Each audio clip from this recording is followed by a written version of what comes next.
Yo, yo, what up, what up?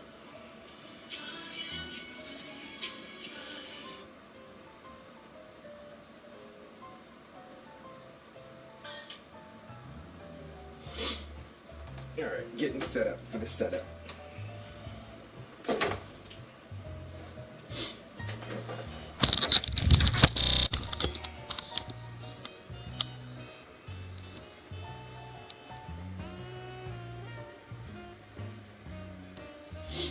Trying to get that PlayStation order.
Fuck.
Yo, wait a minute. Let me see something real quick.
Yeah, I'm sitting up here checking my orders and shit online, and I see that the package says it was delivered yesterday at 4:49, almost 5 o'clock. I'm like, wait a minute. I was home at fucking 5 o'clock. How come I don't have my package? Let me run outside and go see. I'm surprised this bitch stayed outside all fucking night. Yo, that's crazy. I did not know it came that fast. So, I ordered something from PlayStation Direct just to make sure that all my information, my banking information, and my address and everything was correct. And so now I know that everything is correct. So as soon as they open up another fucking order for these PS5s, yo, I'm on that shit. So what we have here is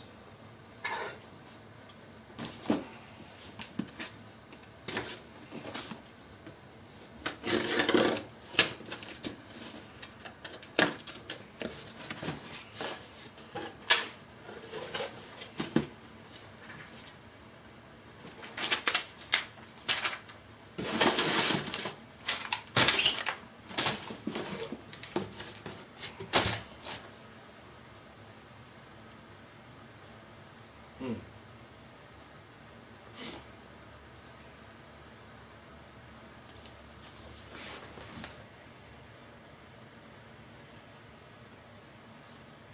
this is the HD camera for the PS5. Cause I know I'm gonna already be doing streaming and everything when I do get the console. So, like I said, just my friend made a suggestion. Is like, dude, just go to, just order anything to make sure you can get the shit. And so, yeah.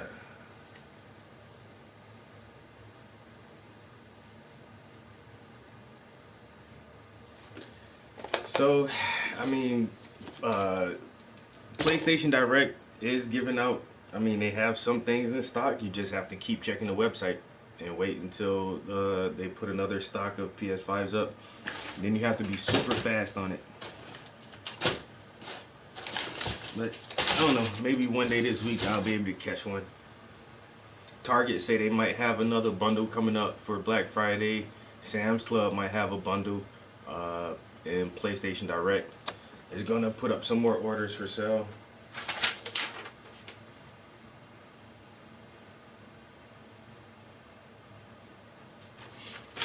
But whatever.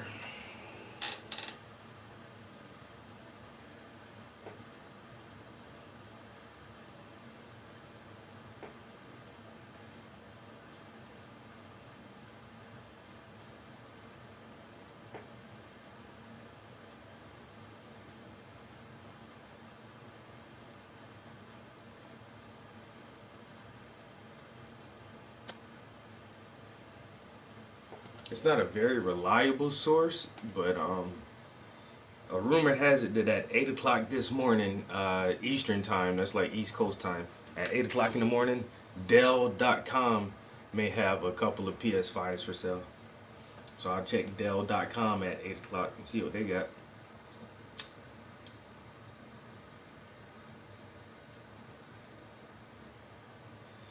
But the best way to order that shit is PlayStation Direct, yep. You just order it from Sony, from their site. What you so jumpy for? What the hell is wrong with you? Hmm?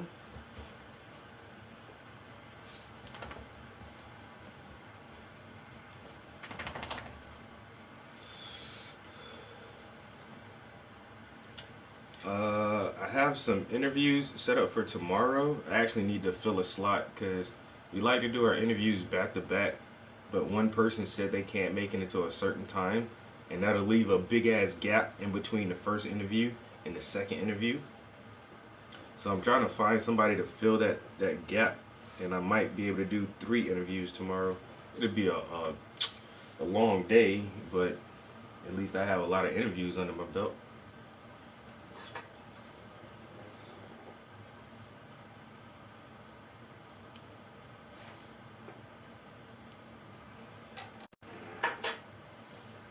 So hopefully I can get that shit done.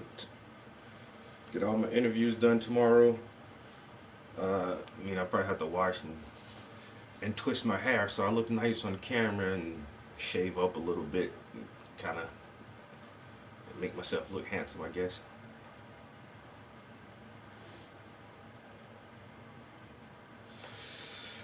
But this morning we're still just. Hey, what are you doing?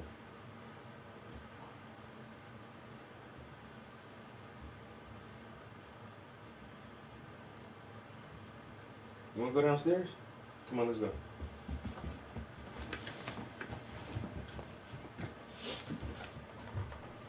Get out of here.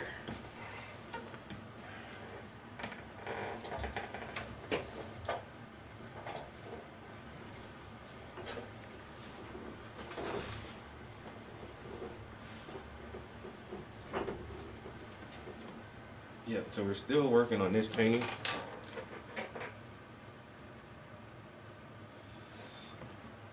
which is coming along pretty nice.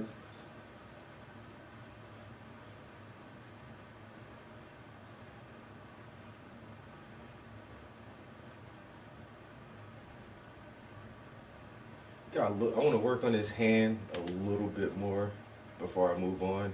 This is like I'm applying the second layer of paint, and so far I've went over her face twice and most of her hand again. After I finish the skin tone, I'll go back to the top and start working with the background and kind of filling that in, and then I'll come back and do her hair and the book. But I do want to jump back into skin tones and work on this portion of our arm right here just a little bit.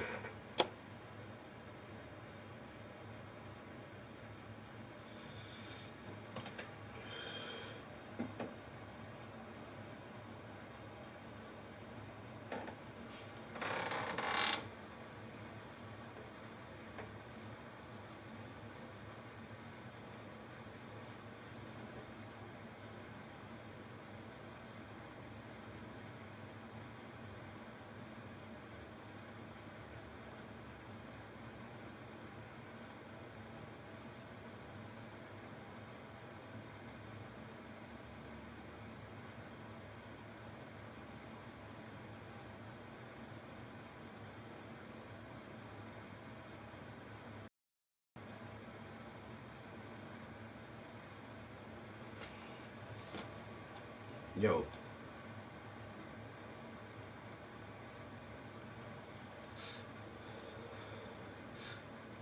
I probably try for a couple hours today online, looking at different sites, seeing if anybody has the PS5 available. But after today, like I don't know how like, and that's why I told people earlier, like I haven't really tried to do this yet. Like stay online, hoping and praying that I can get on some site and be fast enough to beat the other 10,000 people out there on the same site at the exact same time trying to do exactly what I'm doing. Like that shit is just frustrating even thinking about that shit. So like I said, somebody was like, "Oh, Dell.com may have some PlayStations at 8 o'clock." I'll check that site around 8 o'clock and see, and then after that, it's just like I'm gonna just go back to not even worrying about this shit at all,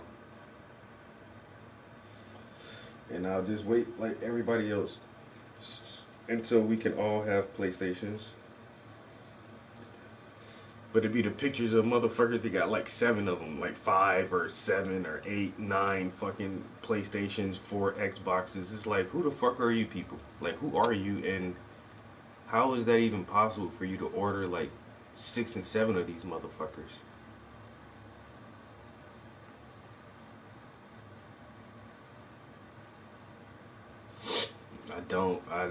I don't understand that part. You know?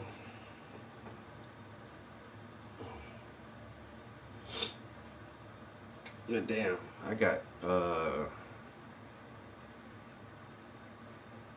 gonna have a busy day tomorrow, but today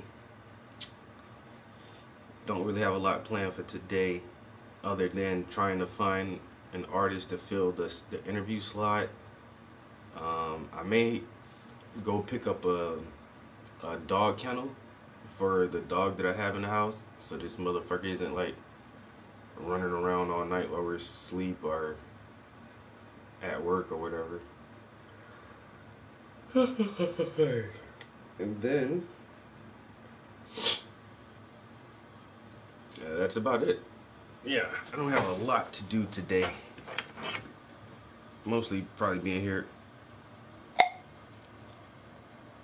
just painting and playing video games like I always do.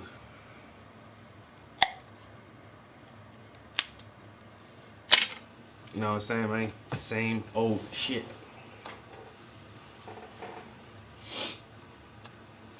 Oh, I do need to ask a few people about letters of recommendation.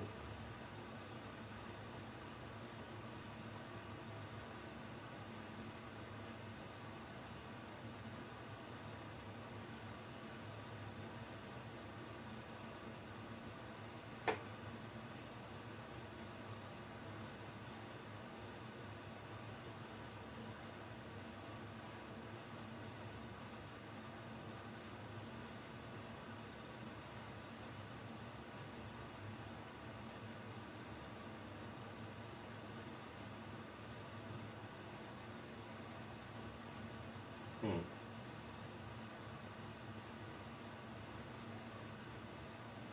Worry, the clip's about to begin, but don't forget to subscribe, or else. Don't make me turn this website around. So, we now have a theist caller.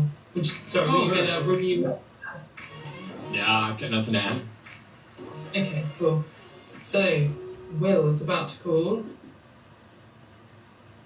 So, hi Will, can you hear us? How are you? Hey, what's up? I am good. By the way, am newbie to your channel. I watched Vosh with you guys the other night or whatever, so that's how I came in. My question is more about just, for instance, Katie's got bees behind her right now, and sort of the symbiotic relationship between life and nature that allows for life to happen, you know. So what I want to do is just go ahead and jump into this painting for a little while. Randomly in the middle of the universe, get some shit done this morning, because yesterday morning I talked for 2 hours and painted for like 30 minutes. To exist here without any sort of greater meaning to it than just. The question, under the expand, or what are you saying? Yeah, how do you explain that?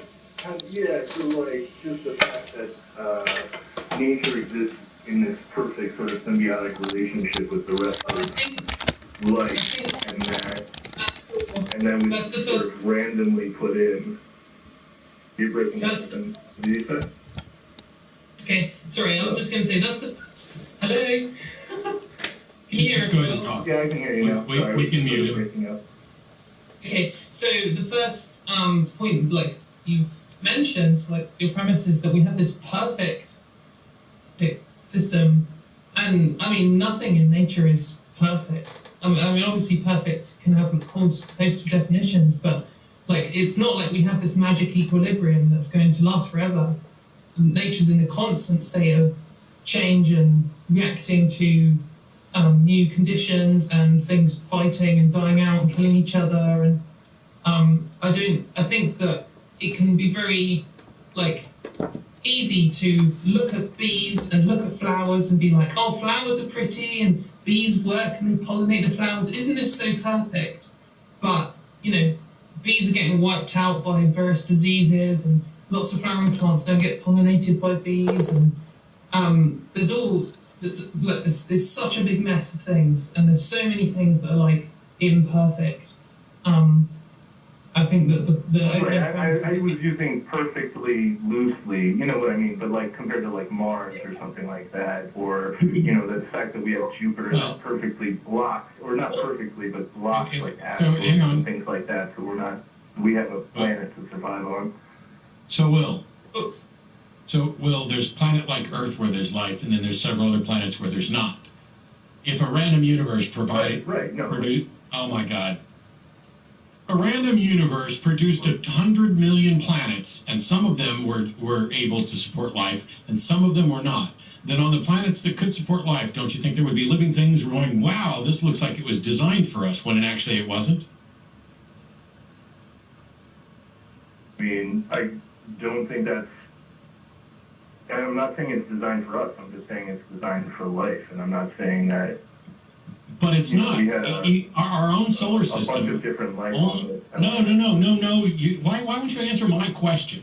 First of all, we have one planet. Oh my God. One planet in our solar system that's capable of sustaining life. And not all of this one planet is hospitable to life. And not hospitable to life of all time, of all kinds. But what I'm asking is, if there are planets in the universe that can't support life, and that occurs naturally, the fact is that it would be naturally occurring for life to arise on those worlds. And if that life began to develop intelligence, would look at that and go, wow, it looks like the universe is tuned for life. And yet, if you listen to somebody like Stephen Hawking, he would argue that the universe is tuned for creating black holes. Identical to life. It's only you cherry picking. Black holes black holes are not a process of life. Black holes aren't alive. Black holes have nothing to do with the process of life. It just destroys energy and pushes energy out. It destroys matter and turns it into energy.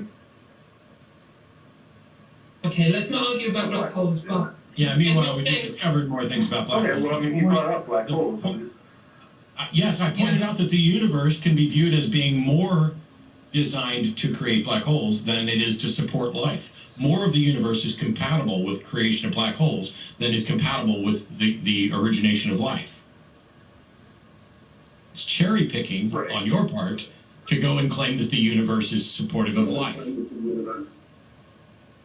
Oh, I'm saying for us, like for this planet here, that we have life here, and there are other planets that have life on them, but that there's we don't know that. Something bigger than that making life.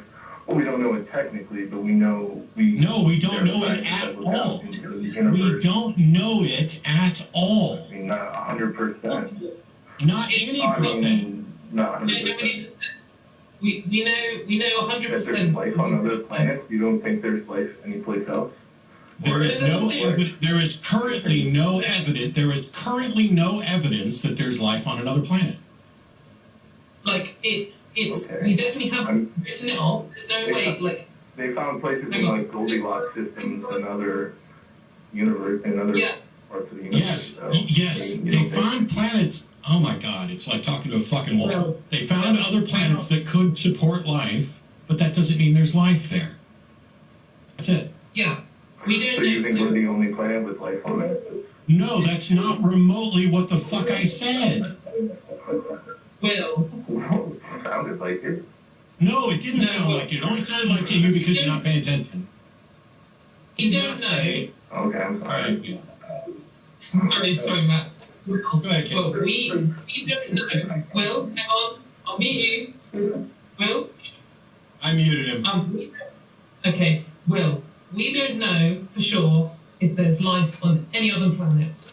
And we don't know for sure that there isn't life on any other planet. Like, it's possible that the Earth is the only planet in the entire universe with life on it. And it's possible that the Earth is one of 2 planets or a billion planets. We don't know because we haven't been to every other planet, or we haven't discovered at least one other planet with life on. We know for sure that there are some planets which have similar conditions to Earth, or a set of conditions that we think are hospitable to life. And if someone said to me, do you think it's likely that there's life on other planets in the universe? I might say, yeah, like it's certainly not impossible. There's so many different planets that, the numbers involved are absolutely astronomical. I think that's a pun. But the point is that we don't know for sure how life happened on Earth. So there could be 100 billion planets or more. Oh my God. I tried to unmute him because I thought you were done talking, but I don't know what's going on, Will, if you're listening to the show in the background or if you're just not paying any attention or what, but every time I unmute you, we hear... No, that's on your end, not on my end. Curiously, it goes away when I mute you. Yeah. So because you started I talking. can literally hear myself come through your mic right now. I'm going to mute might be you. my phone and just. Yeah, it might be. So stop saying it's us. But go ahead. So if we said there's 100 billion other planets which are like Earth and have all of the same conditions, like identical to Earth, that might sound like, oh, well, then surely there's other life. But potentially, the chance of life starting on an Earth-like planet could be 1 in 100 trillion, in which case we might have got lucky that Earth has it, or it could just be like 1 in 2, and then half of them will. So we just don't know. We don't know all of the information, so we can't possibly make the claim there is life in the universe that isn't on Earth. For the record, I agree with everything Katie said. Yeah, anyway, sorry, that's the end of my little planets rant. Well, we're going to unmute you. It'd be great if you could mute the conversation, like mute the YouTube video or whatever you've got in the background. What do you think of what I just said?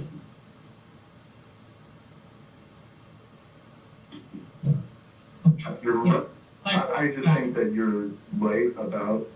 Is it better now?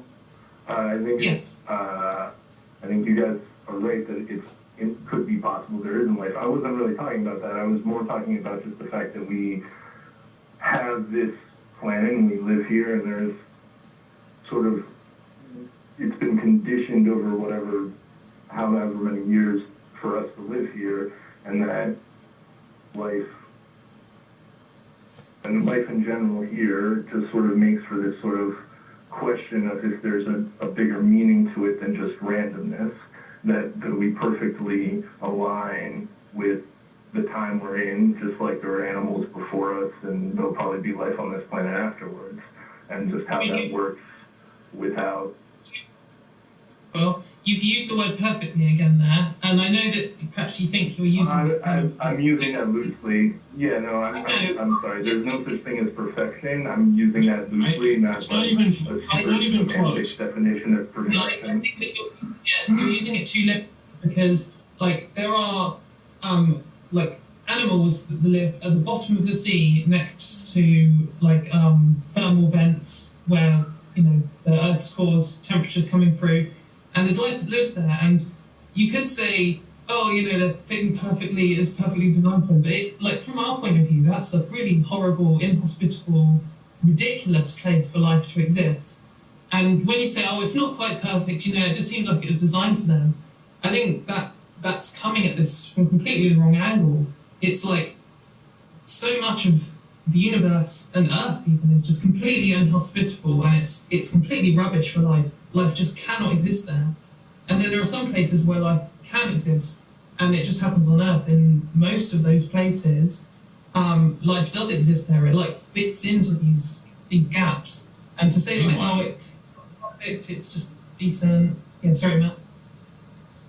Meanwhile, there's nothing random about mutation other than, or about evolution other than the process of mutation. The selection process, natural selection, is non-random.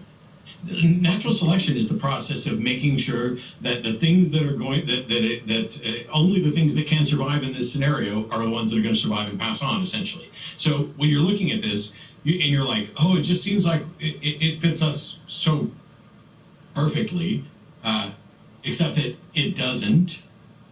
And it would be more miraculous to find something that could not survive in the current circumstances. That would be miraculous and incredible. If all of a sudden we found a silicon-based life form that, you know, for whom oxygen and nitrogen were deadly, and yet it's walking around on Earth with no protection. My favorite quote on this, which is going to be for almost everybody, is from Douglas Adams. And the quote is, "This is rather as if you imagine a puddle." Oh, I should have Katie do it, because she'll sound more like Douglas than I ever could. But as I have the quote, I'll just do it. This is rather as if you imagine a puddle. I'm going to mute you because I can't stand hearing myself back. Because you won't mute whatever you're fucking listening to. This is rather as if you imagine a puddle waking up one morning and thinking, this is an interesting world I find myself in, an interesting hole I find myself in. Fits me rather neatly, doesn't it? In fact, it fits me staggeringly well. Must have been made to have me in it. And this is such a powerful idea that as the sun rises in the sky and the air heats up and as gradually the puddle gets smaller and smaller, frantically hanging on to the notion that everything's going to be all right because this world was meant to have him in it, was built to have him in it, so the moment when he disappears catches him rather by surprise. I think this may be something we need to be on the watch of. A good quote from Douglas Adams. That's an interesting quote. Okay. You need to mute it. Close the YouTube. I'm sorry, what did you say? The YouTube that you're it's my watching. phone. I'm literally not It's not putting just- anything back. It's the phone. Okay. The call is bouncing back. Like I get this echo with friends that I call on the phone, so it's not me listening to YouTube. I swear. Like In that case, I'm going to make an executive decision because I can't stand to listen to it anymore. Okay. That's okay. It's bad enough having this echo and this delay, and Katie and I are in completely different nations right now, but I don't think there was any further to go after the Douglas Adams quotes of, it does, I get why people think that, oh, you look around and hey, it seems to have been made for me. When I think that it's better just to let people know, Shout out, what up, bro? I was made by this world. I am the thing that could survive here. I am the thing that was not yet has not yet been killed by the state of affairs here. And I am the descendant of all those things that weren't killed before me. And that's why I am the way I am, because the things that couldn't survive here didn't pass on their genes to produce offspring that could survive. It's not, I don't want to make it sound like it's easy or trivial and you're not stupid if you don't get it immediately. It's a frustrating state of affairs, but There are some, it's worth noting that there are some forms of life which live in various places on Earth which would do better if they lived somewhere else in terms of how much they reproduce, how much they pass their genes on and stuff. I mean, for example, me, I'd do better if I didn't live in such a cold and crap country. But like, there are animals which, if they just moved to a warmer part of the ocean or they moved to a jungle or something, they would be able to reproduce better. But they don't, because that's just not their environment. And often things adapt as they move into new environments, but obviously they're not, as when you arrive in a new environment, you don't just magically adapt to it. It takes such a long time. You have non-perfect fitting. So in this puddle analogy, there's almost like you've frozen a puddle in one place and you take it out and you put it in another one, and it does kind of fit. Like it'll get by, but it doesn't fit perfectly, and it's going to take a while to melt into the new shape that it's in. And I think that, like, on its own is evidence of this. When someone says, oh, if everything fits so perfectly, like, it just doesn't. There are just things that live and they, their whole life is just constantly on the edge and a struggle to survive and pass their genes on at all because they're in this environment which just isn't as good for them as they're adapted for.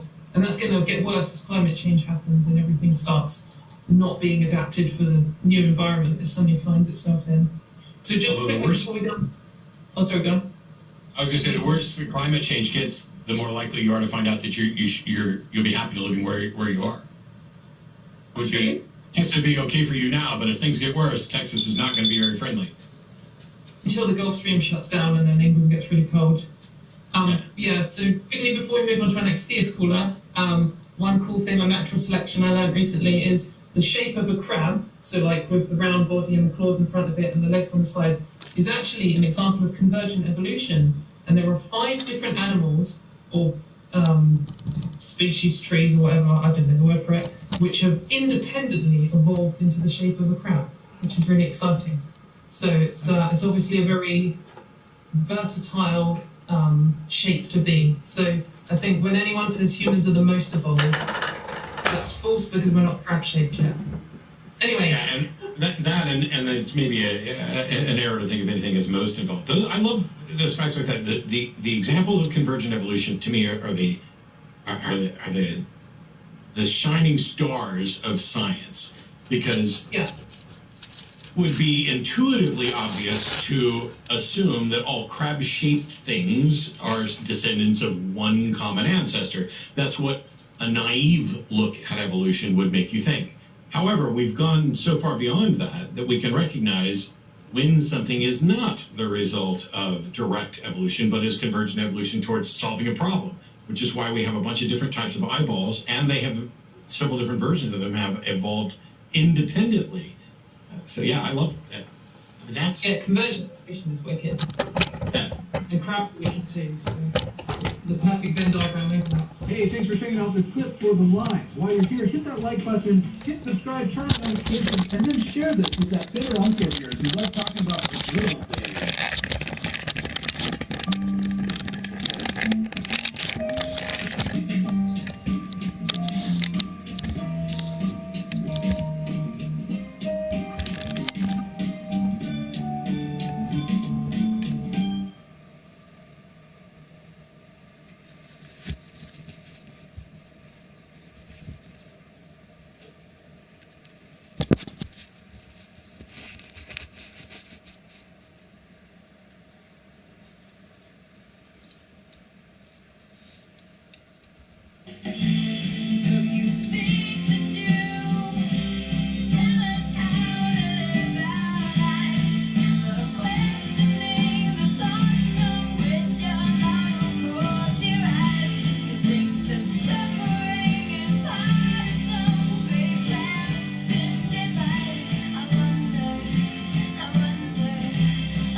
Hey everybody, how you doing? How's everybody doing? I know you can't actually answer me where I can hear you, but I desperately need to know that. No, whatever. Welcome to the Atheist Experience. Today is Sunday, November 15th, 2020. I'm Matt Dillahunty. Joining me this week, Jim Barrows. How are we? Not too bad. How you doing? Well, considering that the United States just hit new records for numbers of cases for COVID, I'm not all that great because I've pretty much been locked in my house since March doing what I'm supposed to be doing. And then I see a million MAGA march on the mall and all this crap. And Well, it really was about 10,000 people, so who cares? And let's face it, when our president-elect has a COVID team and the current president has a team with COVID, yeah, you know, that we look up a little bit. Somewhat kind of amusing. But the concern is that some people are calling this a third wave, and I think if you look at the charts, you'll see that, no, this is just the continuation of the first wave because some people won't do what the fuck they should do. And I get it. Yeah, we've never gotten a significant decrease in the numbers to Right. consider the first wave to be done. North Dakota was, last I checked, the worst on a per capita rating for COVID. There's some great charts out there. I'm not going to turn this into the COVID show today because we're going to calls and stuff to take. But North Dakota's the worst, and their governor just now issued, like within the last 36 hours or so, issued a mask mandate. And I'm like, well, thank you for catching up to 33 other states. What's wrong with the rest of you? And why didn't you do this before you set a new record for COVID infections? El Paso had to have 36 doctors from the military show up to help them out. Yeah, they have the National Guard in El Paso? Yeah. Which I thought was kind of surprising because Fort Bliss is not, the hospital there is not a small hospital. Yeah. They had multiple refrigerated trucks with 500 corpses. Yeah. So, it's really kind of surprising to me that El Paso, of all places in Texas, needed to have, that'd be like Killeen doing the same thing with Fort Hood there. They've got a huge, massive army base. So does that mean that the soldiers there at Fort Bliss have overloaded the Fort Bliss Medical Center as well? I have no idea. Yeah, I couldn't find anything else about that either, but it is interesting that, someplace that has a huge army center and an army post with a medical center attached to it is overloaded. But yeah, it's wild. I want to get through the regular announcements first. First of all, if you're watching us live, thank you, because we love watching you live. While we don't necessarily always interact with chat, we can occasionally see it, and there are mods in there. Rule number one, do not fuck with my mods. They are gods in that chat, and they'll just get rid of you because engaging in the chat and having is a privilege. But just generally just be decent to each other and everything's fine.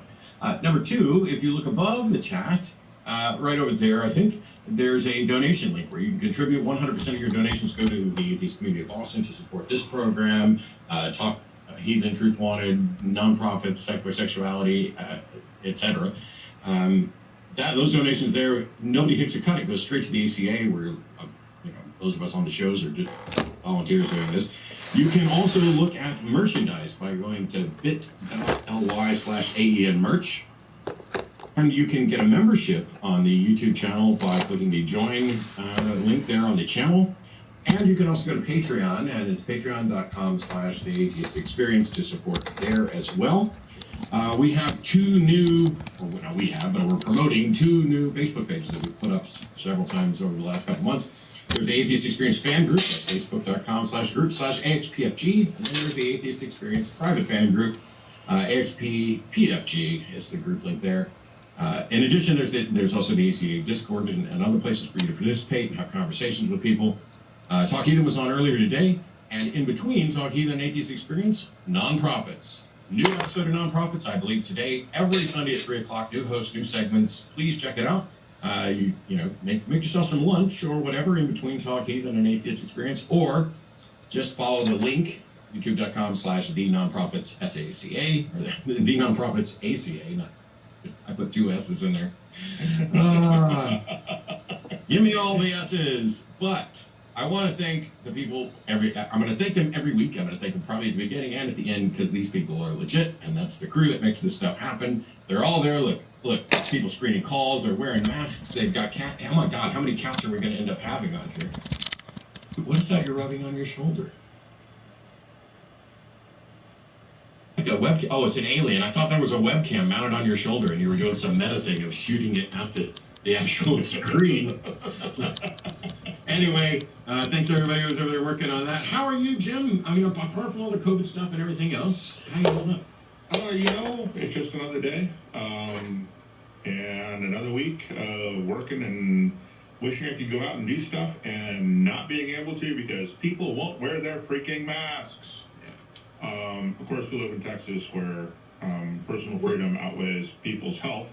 Although how you can have freedom without your health, I don't really understand. But it's kind of frustrating. I mean, on the one hand, Texas has more cases than anywhere else, but when you adjust for population, North Dakota is still the worst in the per capita thing. Right. But I don't want to make this all about the Backstreet Boys reunion tour, which is what I was told I need to call things on YouTube, call COVID on YouTube, so that we don't get demonetized or whatever. I think it was Sinvicta who clued me in that we were calling it the Backstreet Boys reunion tour. But I am ready to take calls, and Jim will be the governor of all the call-y stuff, unless I lose it. But let's hope not. I'm feeling real good. I'm ready. So normally, I've never done the show high or drunk. Fixed myself a drink. Now, there's no way I'll be drunk before the show's over, but there is at least a minimal amount of tequila at the bottom of this. Uh-oh. We're playing with fire now, folks. Yeah. Buckle up, Buttercup. It's not going to be easy. No.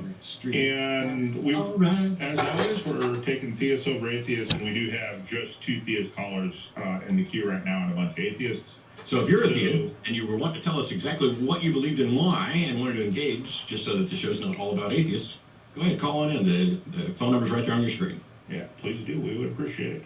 All right, so first up is Enoch in Pennsylvania. Just find the Sunday, Enoch. Doing well. Thanks for having me on the show. Yeah. So you wanted to know why man involved with the concept of God if God doesn't exist? Yeah, so if there was no God, where did the idea of God, how did that come from the beginning? Why would man evolve and start believing in this God? That's really easy. Isn't it? I mean, I get it. It's a curious question. We've been asked this before, but it's really easy. And by the way, we could reframe your question and say, if aliens aren't real, why did we evolve the concept of aliens or mermaids or fairies or ghosts or dryads? And the real truth is that We imagine things. It starts with, here's a person who has these capabilities. Then it goes to, here's a person with more capabilities, which inevitably leads to the notion that there might be a person with maximal capabilities. That's it. It goes from man to Superman to God. It's progression. And we're storytellers, and we don't like not having an answer to things. Yeah, Sure. I think that there's a big difference between like ghosts and all that though, because the obviously majority opinion doesn't make it true, but I would say probably the majority of people believe in some form of a higher power. So what? It's irrelevant. Yeah. The truth is not impacted by the number of people believe it, how strongly they believe it, how willing they are to die to believe it. None of that. And so the fact that I just explained to you how it's a natural progression to go from I can run faster than you to somebody can run faster than all of us to somebody can run the fastest. And the same thing happens with regard to thinking or power or anything else. Getting to a God is an absolutely trivial thing. It would be more surprising to find humans not imagining more powerful beings, especially because there's so much that we don't know about the universe. And when you don't know why there's something rather than nothing, it just makes sense that you can invent a being who created it for some reason to do that. But it doesn't mean it's true. And what's really, one of the... You have... Okay, go ahead. No, go ahead. One hypothetical I just wanted to propose. If, like, a baby was born, and obviously this is not possible, especially in America, but you never heard of God, never heard of it, the concept, or anything, Enoch. TV show or anything, and then... Enoch? Not a hypothetical. Yeah. I mean, that's pretty much what's happened throughout human history, right? Well, what Enoch's talking about is that thing that we can't do, which is let's take a child fresh out of the womb and drop it on a deserted island and give it no feedback and information. And if it were to come up with Jesus, then clearly Jesus would be true. Well, you can't do that experiment. There's no reason to think that experiment works. And your hypotheticals will not prove a God any more than your speculation will. And we do have historical evidence of that with all the different people and all the different supernatural claims. I wouldn't even go as far as gods, because if my understanding of Shintoism is correct, there is no God in Shintoism. It's all spirits and family. From my understanding of some of the Native American beliefs, it's all spirits. There's no real God concept there. We have as many different supernatural claims as there are societies that have grown up throughout the world as time has gone. So, well, you're correct. We can't actually do this experiment. The experiment's already been done. And we have evolved or come up with so many different stories of where we came from, how we got here, and why there's something rather than nothing, and all these supernatural claims. So if there's not a deep state, how did we come up with the concept? Right. It's just exactly. It does nothing. It doesn't get us anywhere. It doesn't prove a God, and it's utterly unremarkable from a sociological perspective that someone would go from, hey, I'm a spirit. Spirits, great spirit. There are smarter people. There is the smartest person. I can do things. There are people who can do more than me. There's someone who can do anything. And then you've got things like we're pattern-seeking creatures, and so we look for patterns. And so if one of the patterns is all of a sudden I take my hat off before I go out fishing and I catch more fish, and I keep doing that 2 or 3 times in a row. I think it's 2 or 3 times in a row, but because my brain has a tendency to count the hits rather than the misses, I think it's 3 times in a row, and I think that's the secret to catching good fish. How ridiculous is that? I would go investigate the good luck charm practices of professional baseball players. There's been some really interesting studies done with that as to why they wear lucky underwear, and they have all this stuff, especially pitchers. And actually, there's some good evidence as to why that is. It may just be that if you go through these rituals, it gets your mind in the right place so that your mind is consistently focused on what you need to be doing, and it really is just a mind crime as opposed to a cause and effect. But also, it's just, like I said, it's pattern seeking and then counting the hits more than the misses and coming up with the best explanation we have with no real evidence. So it's no real surprise. that this happens. Well, thank you for taking my call. You're Sure. welcome. Thanks. Have a good one. Interesting. So this call, the call from Enoch is nothing we haven't heard, many times before. And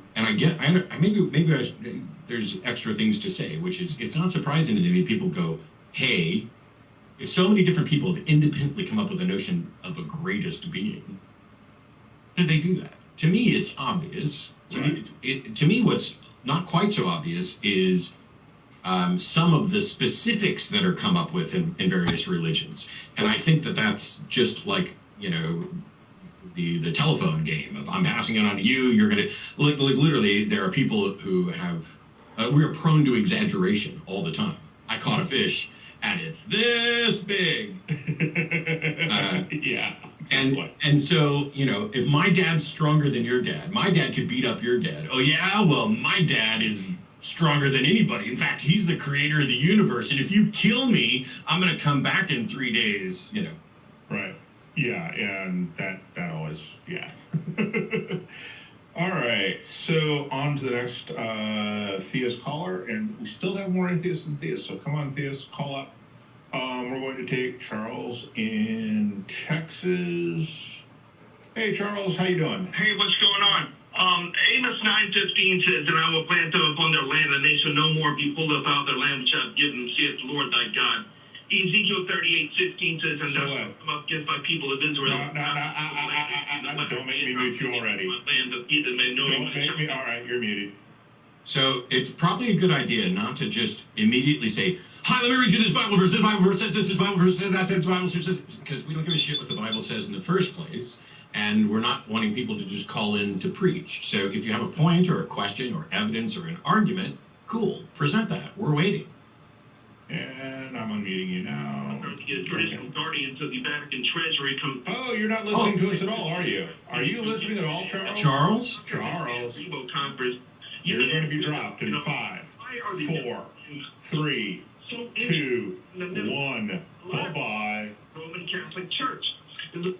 Now, I want to say this beforehand, because as the the host and producer of this show, I want to applaud our call screeners. I know that was not your fault, and I'm pretty sure that our call screeners give instructions to people.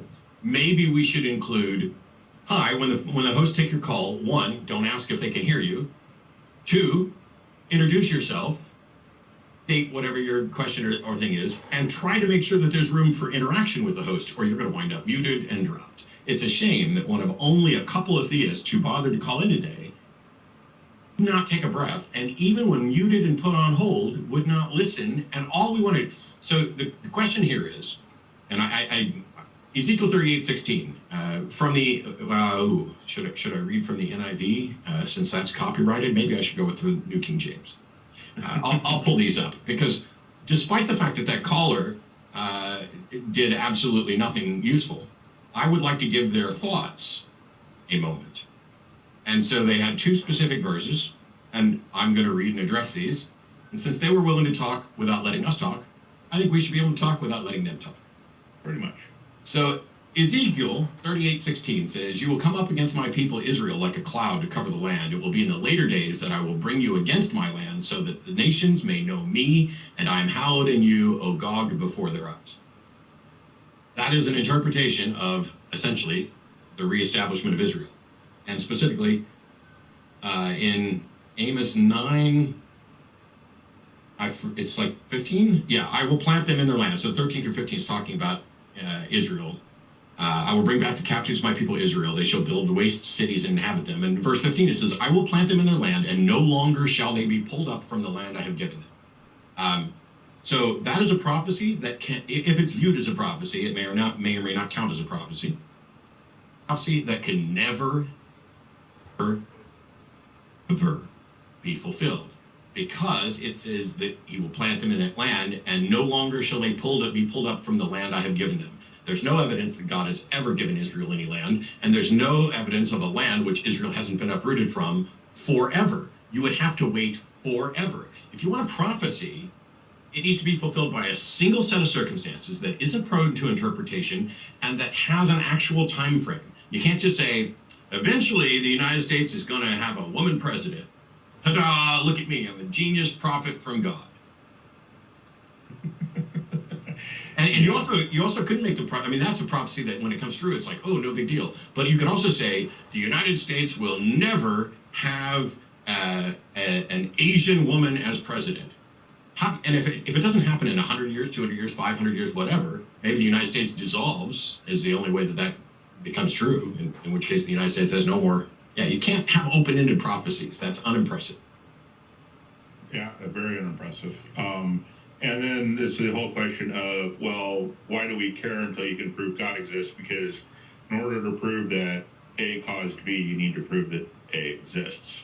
So, and they never seem to want to talk about proving that first before we care about what the book The other thing about the restoration of Israel, if you have a prophecy and a nation or several nations are actively working to make that prophecy come true, it's not like a prophecy. It's like saying, hey, I predict my mind is blanking on what to actually come up with. But like the example I used before, if I order a medium rare steak and the waiter brings it to me, he's not fulfilling prophecy, and I didn't make a prediction that was prophetic. There are people who are like, look, we established Israel and it hasn't been moved. Yes, in the last 60 years, kind of held, but there's constant struggle and strife in that area as well. But it doesn't surprise me that, the Jews have a nation? Congrats. As long as Jews and Christians around the world were working towards it. Exactly. And they got a lot of help from the Allies after World War II. I predict that God will cure me of my cancer right after I'm done with this last round of chemotherapy. Yeah. All right. So now we're going to go with Jason in Tennessee. Hey, Jason. Hey, how are you doing, Jim? Doing pretty good. Got Matt here too. I don't matter. Go ahead. No, you guys both matter, and I gotta say, Jim, your hair looks on point today. My hair is complete disaster. I don't have a comment on the host looks. Yeah, do it again and I'll drop you. I'm sorry. Go ahead. What's up? Okay, yeah, so my question to you guys is, and I don't really have anything recited here, no book in front of me either. I wanted to discuss humanism for a minute to kind of get your take on that. I'm trying my best to learn on humanism or secular humanism? Moral humanism. Okay, cool, thanks. If you could tell me what your take is, do you think secular humanism comports with the reality of human nature as it exists today? Or would you say it's more of a utopia? And if it exists today, what kind of statistical analysis or studies do we have to provide that? So that's a weird question to me, because it sounds like you're asking how many people's thoughts and actions are currently consistent with the values of humanism. And I don't know how that's relevant. So, I mean, I don't know how that's relevant to anything, because humanism, like every other kind of top-level moral, ethical system, is an ideal.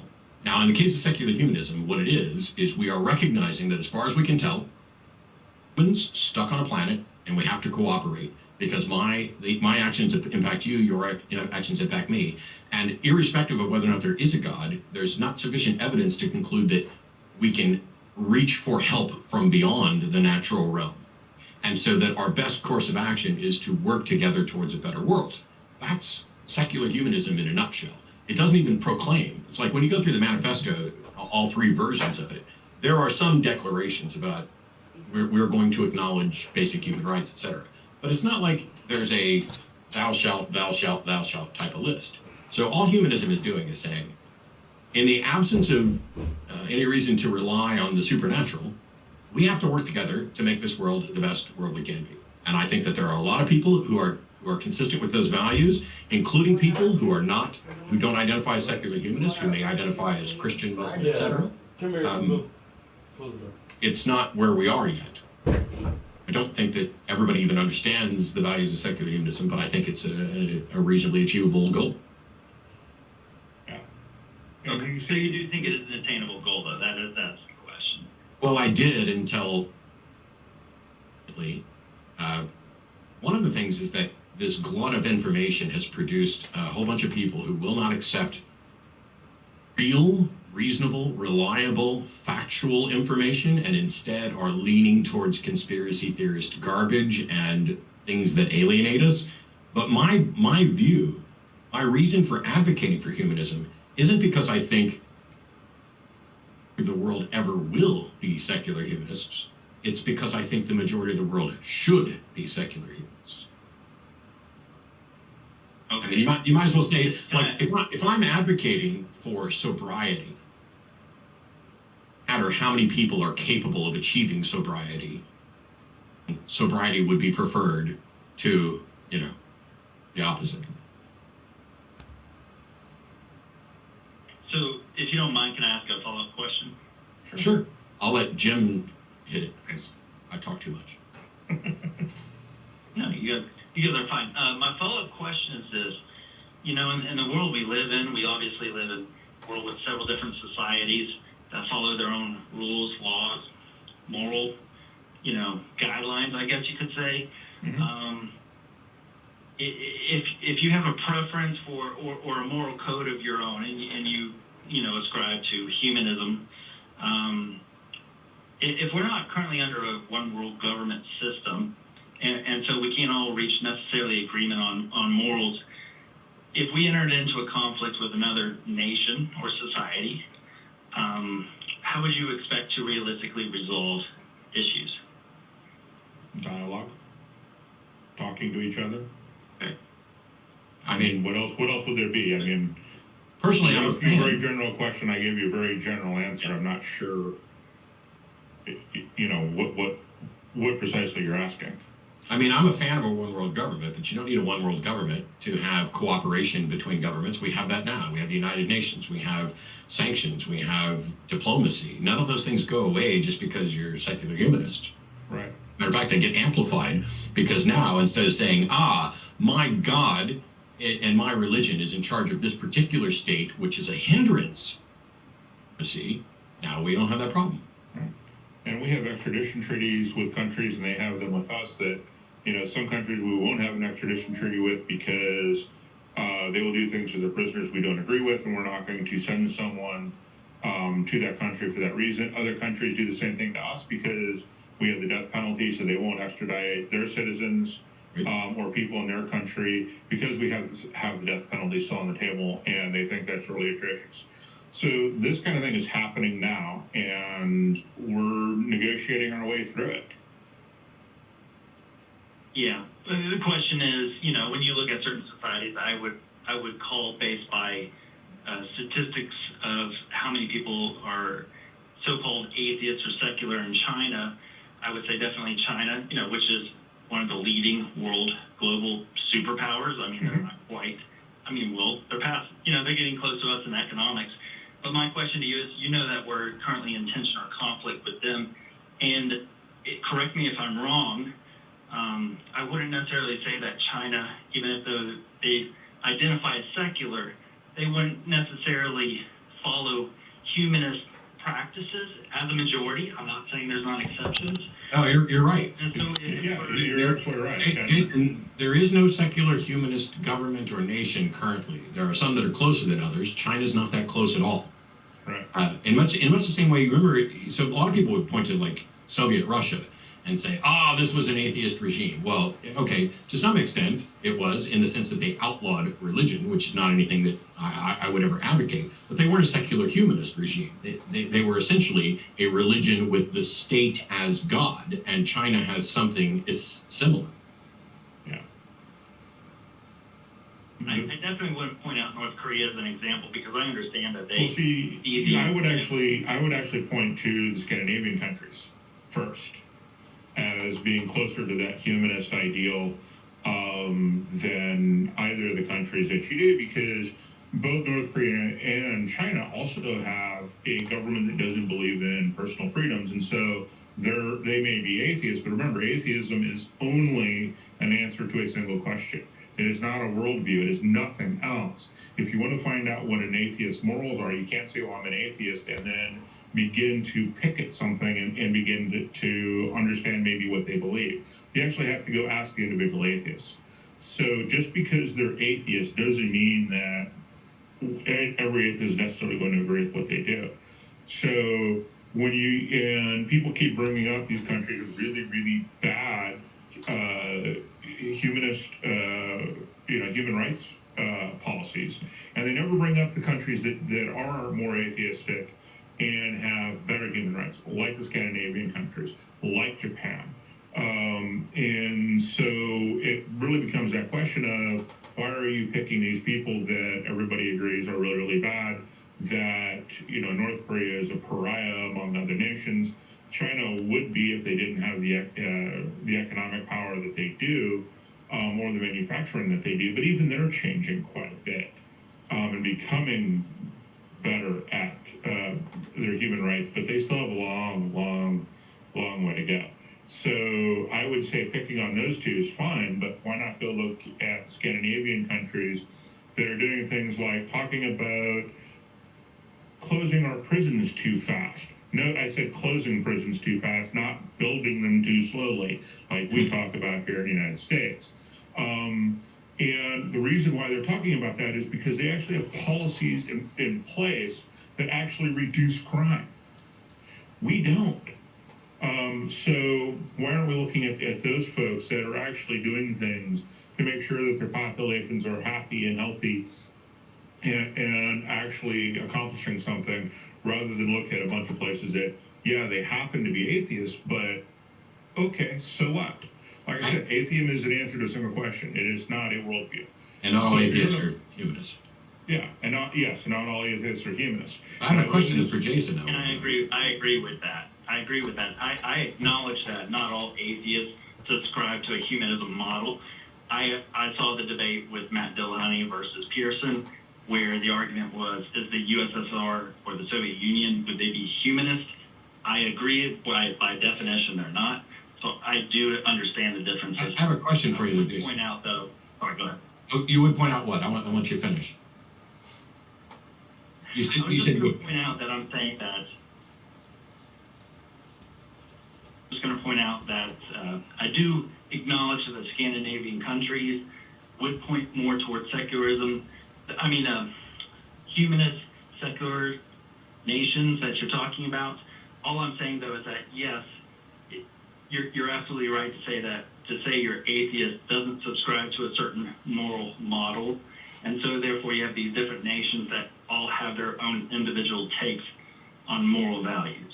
So the question I have, Jason, is, if I were to, and I know we haven't done it thoroughly, but let's imagine for a moment that I basically outlined secular humanism, which is we're going to rely on evidence and reason and everything natural and science, and we're going to declare that we value human life and equality and individual autonomy and all these things, and that in the process of I'll pull the camera back in 1 second, guys. Conflicts, that we are going to resolve it through discussion and diplomacy and data and debate, and not through conquest or whatever else. That's what my model of secular humanism is. I recognize that not everybody would accept it. I don't know what its likelihood is of taking over the world, but I'm curious, Jason, what model could possibly be better, both in its goals, its likelihood to achieve results, and with regard to resolving conflicts? Well, as a professed theist, of course, I will say that I am Christian. I do recognize that not everybody will agree with Christianity. What I don't have time to get into today, because my wife's about to get home, I will have to go, is about objective morality versus subjective. But that you don't have an objective morality. I do.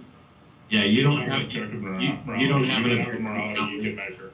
There is literally no objection that could be launched against secular humanism as a moral foundation that is in any way solved by appealing to a God, even if that God were real.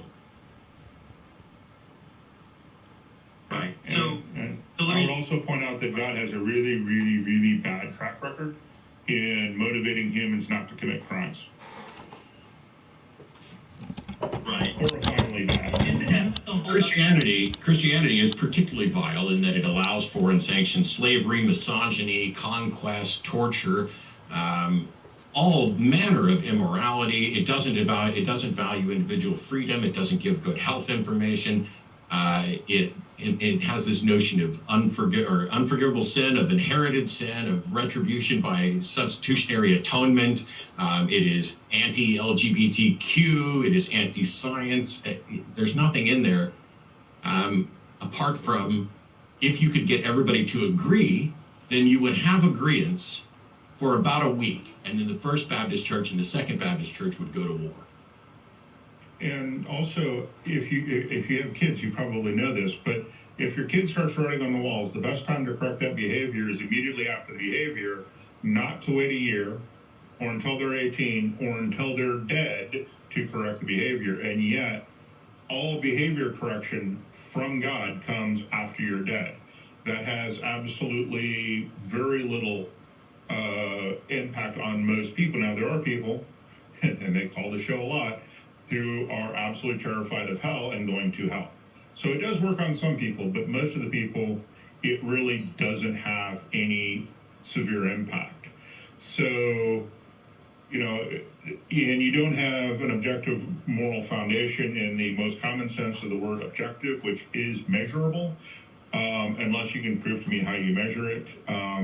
I could actually go in and show you how we could actually measure various ways to measure human happiness and to whether or not policies and procedures of a government actually meet this. So those are all the problems that I have. No, sit down. You don't stay chilling here with me for a minute until I leave out. Christianity as a moral standard. Watch out. I do want to say, actually, you actually pointed out something. Might as well announce it on the air. This is my first time ever calling in. My wife just found out she was pregnant a few days ago. It's our first child. Hey, congratulations. Congratulations. I'm excited, so I just wanted to say that. I know it has nothing to do with the show. I trust that you're a decent person who will be allowing your child to explore the world freely without indoctrination into a particular religion, so that they might perhaps embrace secular humanism without being poisoned against it prematurely. Sorry, I had to say that. I'm genuinely happy for you and your wife, and congratulations. Thank you. Thank you. I do want to get into it on another call sometime. I'd love to talk about the idea of objective versus subjective morality. I know today I can't really go down that rabbit hole. My last question regarding secularism is... That's all I was able to order is a fucking camera. And a humanist... I thought I had the PlayStation ordered. Nope. A prioritization for others... Are other people considered more important than self-sacrifice value over your own self? There's no answer to that. There's no answer to that. In some situations, so is there within secular humanism the opportunity for self-sacrifice or sacrificing yourself for others? Yes, that is included within it. It's not a requirement. Generally speaking, I care more about me than I do other people. And if people are like, oh my gosh, that's so selfish. No. What it is that it's recognition of reality. And so I served in the military for 8+ years. There are people who I would probably take a bullet for. But my primary thing is, we all do this. We care about me and then the family around me, and then gradually it increases. But it is myopic to think that is selfish, because in reality, you do, and what happens with your life is likely to impact mine. The decisions you make, the votes you make, the laws that you're sanctioning, the way you spend your money, all potentially impacts my life. And if I just go through life going, I only care about me, like this, well, that's a bad thing. But if you say, I care about me first, but I recognize that everybody else contributes to the things that are valuable in my life, and that I contribute to things that are valuable there, you can reach altruism through pure selfishness. I want the best life for me, and because my life is impacted by other people, it's in my best interest to do good things and be good to other people. It's Chris, and before I started using Redwood, I never felt the stamina, drive, and energy I feel pulsing through my body today. These shirt-tearing pumps in the gym are unbelievable, blood rushing through my veins. And now I know what my buddies mean when they say, happy wife, happy... Well, thank you for your service, Matt. Appreciate it. Thank you. Yeah, good morning, Thanks, guys. Jason. Appreciate the call. Okay, well... You can call us. You can call us back, but also if Sundays aren't good, I have a. Yeah, just like I said, I'm gonna start working on this background a little bit. I really, when I took the picture, I purposely tried to blur out a lot of the background, just because how the book is centered, and there's a lot of light that was coming in from the back. So it's, you can see some background, but it's mostly white and kind of overexposed a little bit. So I'm just going to be using a lot of pale colors for this background. It's not going to be very interesting, which is cool. Once again, it's a reader series, so the book should be the main focal point anyway. The background should capture your attention, but not hold your attention longer than the foreground. And so for the next day or so, while I work on the background, it's basically just going to be a lot of white and other bland colors. It's not going to be very fun or interesting at all. Not at all.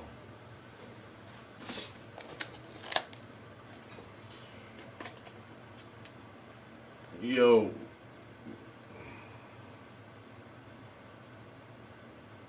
Ramoud? All the way from France? Bonjour.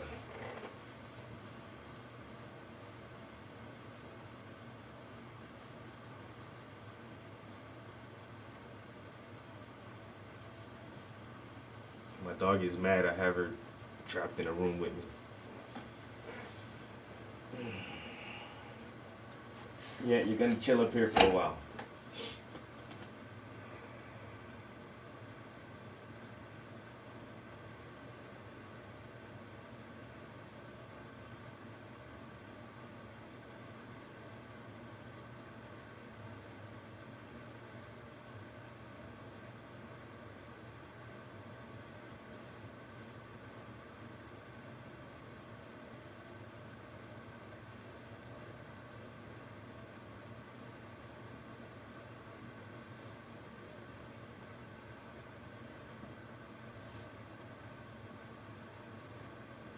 That's the crazy thing too. Is like I can go buy the small Xbox, the Xbox S. I don't know what it is. The small white Xbox, the new one.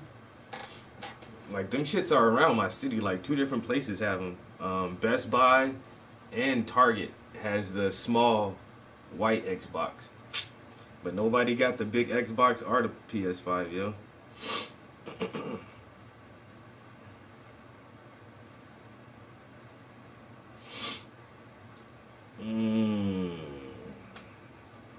Looking online. PS5, PS5. I be hitting up these gamers on Twitter, yo. They got all the lowdown info on hours until the rest of the world launches PS5, because it came out in the US on the 12th, but now it's gonna launch in Europe and everywhere else, South America and everywhere else. So the rest of the world is going to feel the struggle of trying to acquire a console. Hey, stop sniffing my stuff. What are you doing? You're not leaving out right now. You're just going to chill for a minute, okay?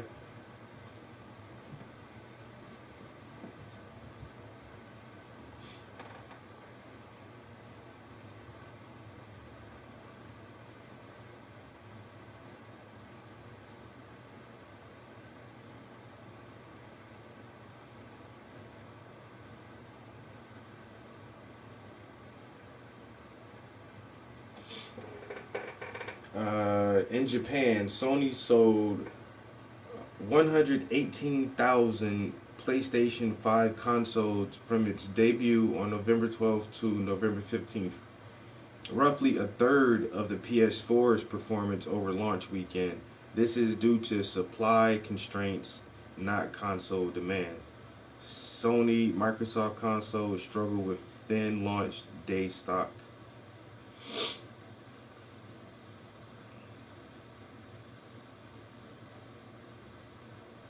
Microsoft told what? This is the same line. Okay, Sony sold 118,000 consoles. Microsoft tallied 20,000.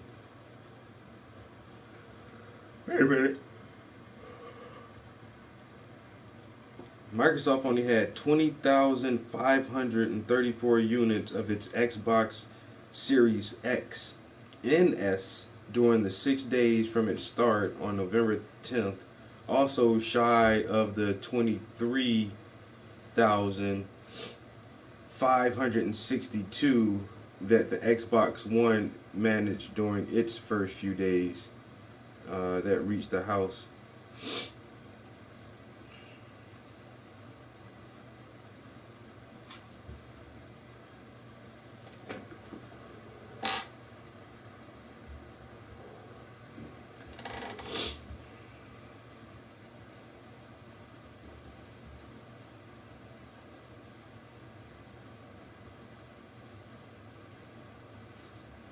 Microsoft has called its new console due to most success. Microsoft has called its new console Duo the most successful Xbox debut ever, but that feat appears to have come to a cost of thinly spread supplies. 36 countries simultaneously, a big jump from the 13 markets for the preceding Xbox One generation. Sony is also grappling with inadequate supply as it tries to introduce its new consoles to 65 nations, debuting the 32 that the company covered with the PlayStation 4. Chief Financial Officer Hiroki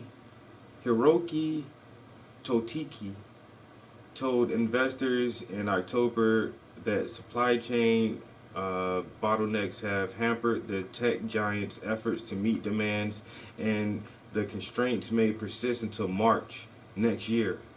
In Japan, the company was forced to implement a lottery system to manage PS5 pre-orders.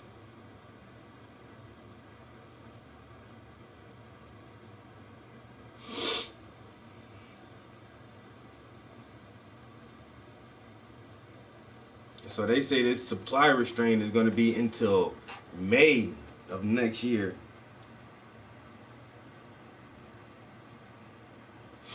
That's crazy. Well, at least it's right before my birthday, because my birthday is in June. Ouch. Calm down, sit. Good. You're so irky for no reason. You ain't got shit else to do around the house. What do you need to do? You already ate some breakfast. You already went to sit. Good dog.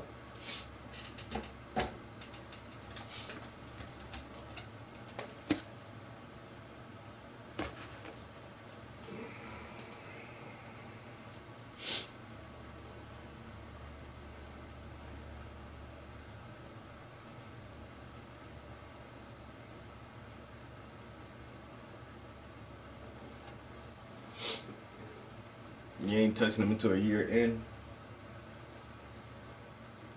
Wow, I feel sleepy as shit. Why you say that? On Wednesdays at 7 called The Hang Up on another network, and I'd be happy to talk about morality some night there if you want. But Wednesday night might be church for you. So. Thank you, guys. Okay, thanks. No, yeah, I'm good. All right, thank you. Bye. And so some folks in chat, just to address this, have noted that the Scandinavian countries are officially Christian countries. That is true. However, my understanding is that their population is mostly secular and don't really care so much about the religious side of things. Yeah, if you were going to implement secular humanism as a foundation for government, I suspect that it would be likely to start in one of those countries. Yeah. Exactly. So, and not America. Right. Despite the fact that we are the ones with a secular constitution, we are the world's first. We were the mold, and we have just put so much crappy poop in the mold that we can no longer be what we can't currently be what we should be. Right. Let's see. Should we do a softball? Oh, go for it. All right. So this is Patrick in New Hampshire. How's it going, Patrick? Not bad. How are you guys? Yeah. Pretty good. I've been Fair Midland. Cool. I'm actually super psyched to talk to you, Matt. I've been listening for years. I probably started listening back in like 2008, maybe when I was still in college. Back on the old show. And I can say that I'm not a believer in the traditional religious sense. I don't believe in a God or a theist in any way. I would say that you have influenced me over the years towards more atheism, but I had an experience about 2 years ago. And one thing I should preface with is I do suffer from, some, I don't know how to say it the correct way, mental illness stuff where I do have a developmental disorder as well as bipolar. And so I'm aware that my perception of Patrick, reality is often, I just want to pause you for just a minute. Shannon, I know you're in chat. Go ahead and call in. Maybe we can get you in on this call. Go ahead, Patrick. Sure. So I'm older. I have like I said, I just found out I have a developmental disorder like a year and a half ago, and I'm really struggling with it. But I went on a 900-mile hike of the Appalachian Trail when I found out that I was struggling, just to kind of sort things out in my head. And like I said, I don't believe in a God, but on that time, when I was on the trail, I met a lot of people. I came across a lot of people and became more influenced or familiar with not so much Buddhism or Hinduism, but just the ideas of Eastern religions in general. And I found that for me in particular, especially when I'm emotionally struggling or whatnot, it does give me peace. I do a lot of running. Like I said, I'm a hiker. I do a lot of running, and I'll listen to Alan Watts on my runs. And his talking about, A guy who listens to Alan Watts. But,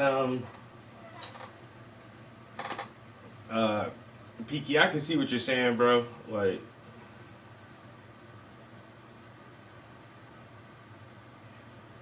I'll definitely get one. You know why? Because I ain't no broke nigga. I got money. I just need access to it. But then at the same time, too, is like, there have been stories of a lot of software issues with the consoles. And once again, that's probably due to the supply restraint and the manufacturer trying to produce as many units as possible, as fast as possible. And so, these things may be skipping or missing a few quality control checkpoints and putting out some not perfect units. But I mean, that kind of goes for almost anything. I don't give a fuck what it is. Automobiles, airplanes. When that shit, when them shits first come off the line, them shits don't be perfect. That's why a lot of auto manufacturers have recalls on airbags or brake systems or suspension systems because they tried to make the motherfuckers too fast and put them out too fast.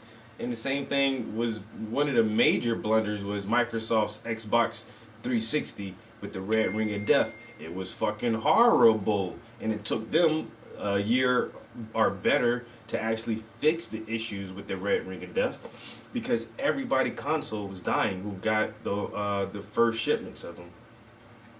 The PS4 had PayPal notification.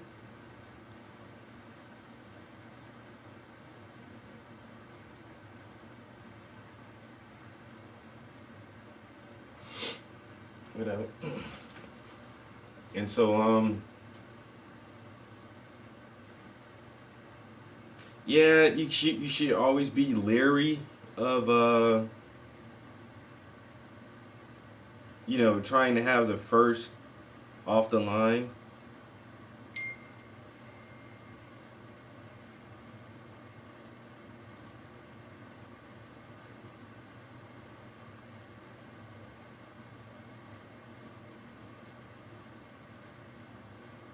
I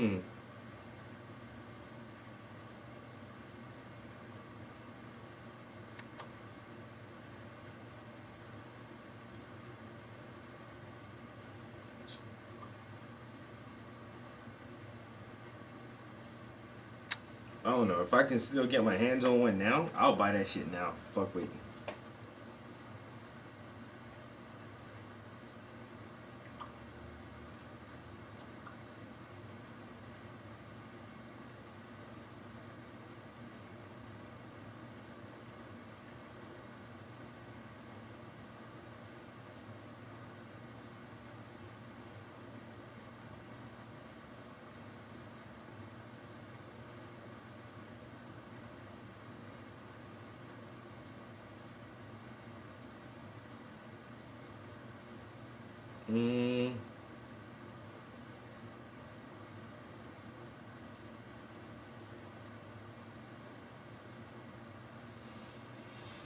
Oh my god, guys.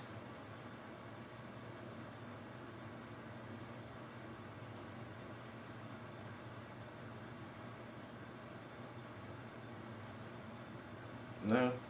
But you know what's the cool thing? I can still play Cyberpunk 2077 on my PS4 Pro. You know? Still can play that shit on my PS4 Pro.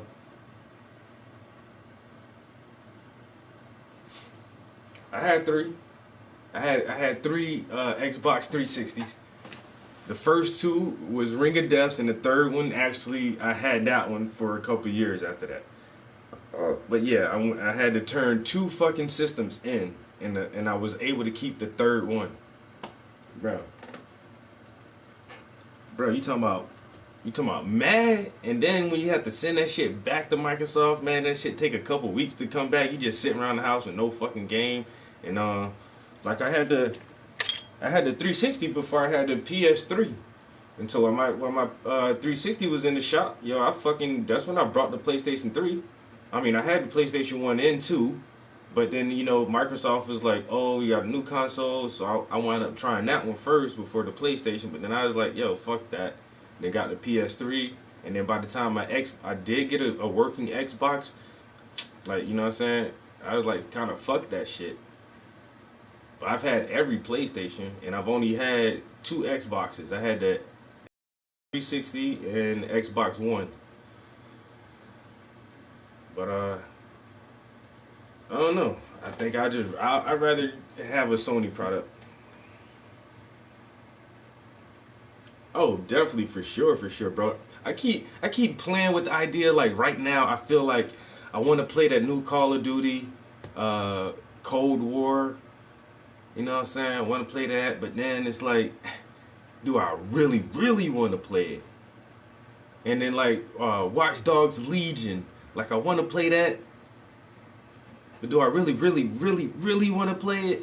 You know? Not really, no. But that Cyberpunk, bruh, on the first, I can, like, once again, I can just pre-order that shit now, but it don't come out until, like, the 10th or something, so it's like, what's the rush? But I already know, like, on December 1st, that's probably what I do, is just go ahead and pre-order it. And just have that shit ready to go. You know what I'm saying? I might order that shit today just because I keep thinking like, it doesn't matter if I order it now or next week or the week after. It's just a few weeks out, so just go ahead and order that shit today. Get that shit over with. Cause y'all ain't gonna see me in here in December. I'm not gonna be painting. I'm taking the last month of the year off from the art studio. I'm not fucking playing with you guys, yo. Anytime you turn on my stream, Cyberpunk. That's all. Yo, I'm fucking injured. I'm injured. I ain't gotta go to work. Do you understand what I'm saying, bro? I don't have to go to work, and I got a new video game coming out. I ain't gonna be here painting shit at all. I ain't painting nothing. All of December. Game time. 2077. I'm so serious. I'm dead ass serious. You don't even know. Bro, I'm so serious. Yo, my girlfriend is gonna fucking hate me. And she can hate all she want. Bitch, I ain't watching no movies, no TV shows, nothing. You want to watch a movie? Go upstairs and watch TV. I'm playing a fucking game. I'm playing a game until I get sleepy. I'm going to turn the game off and go to sleep. I'm going to wake up, I'm going to eat something. I'm going to turn the game back on. That's all I'm going to fucking do. Don't bother me. You know? Get stuck in game time, bro. I'm gonna be so stuck in that shit, bro. I'm preparing myself for this shit because I already know. I'm too excited about that game, yo. And if it is what they say it's gonna be, bro, it's gonna take you at least a couple weeks, you know, to play that shit. Hey, what you doing up on my window, nigga? Watch yourself. It's gonna take you at least a couple weeks to get into that shit, yo. You know what I'm saying? Days. I ain't gonna say the whole month. Not the whole month. But I'm gonna give it a strong ass 14 days, bro. I'm talking about at least 2 weeks. I might chill, you know, the last week of the month and take a little break and watch something on Netflix or something. But the first 2 weeks I get that game, yo, shit. I ain't doing nothing but playing the game. Fuck painting.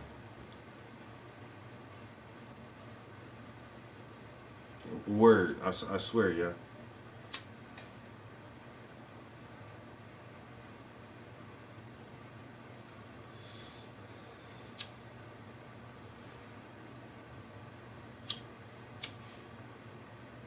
My girlfriend be like, I want some dick. I'm like, yo, you gotta ride a dick while I play the game, yo, because I can't turn the game off now, yo. You know what I'm saying? We're gonna have to work something out. I hit it doggy style while still looking over her back playing the game like, shit, bitch. Set my controller on the back for a second or something. I ain't getting off the game.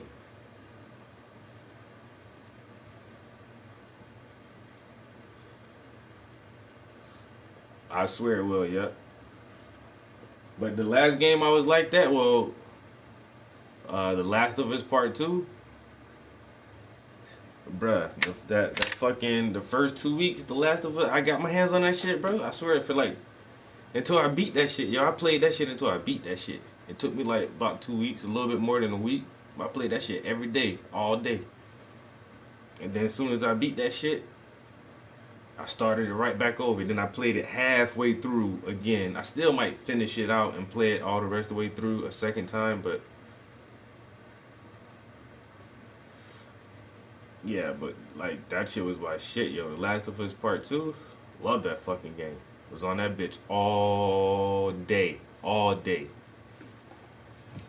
and all night playing that shit, yo.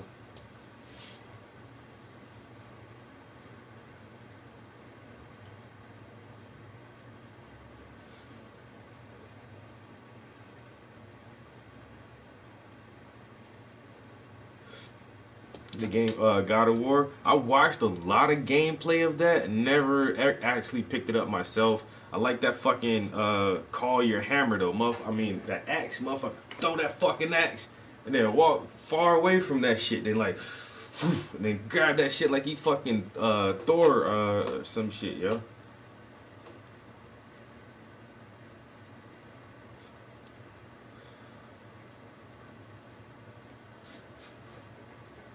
And they changed up.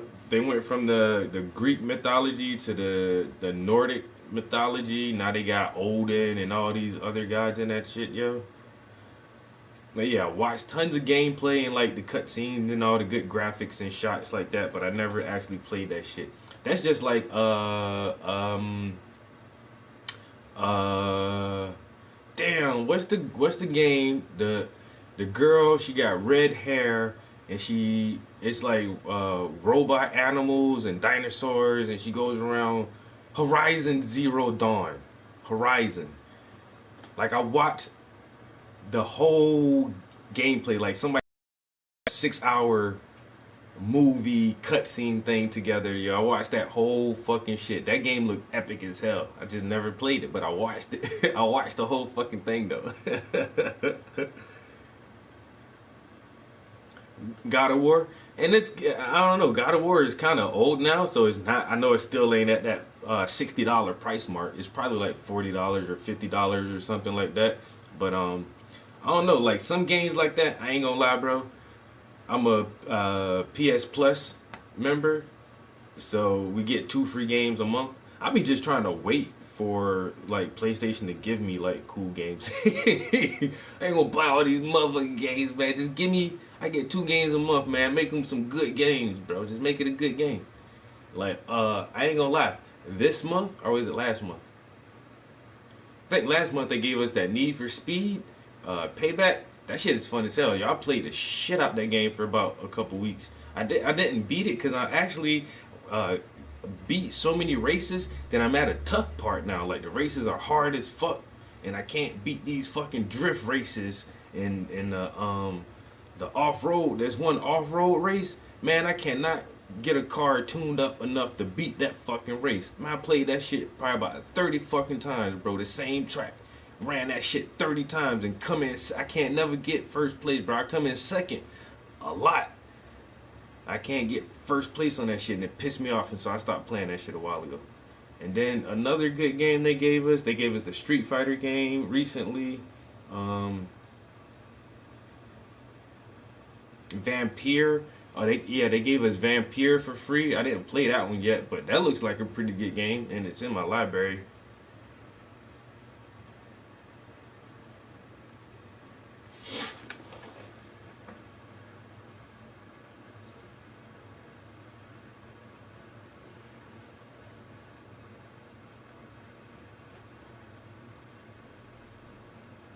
Oh damn, I missed it. Oh well, I wasn't looking. But somebody said Dell was gonna put some PS5s up for sale at 8 o'clock, and it's 8:03, and it only takes 1 minute for everything to sell out. So I didn't look at the computer right at 7:59. So there was that shot gone.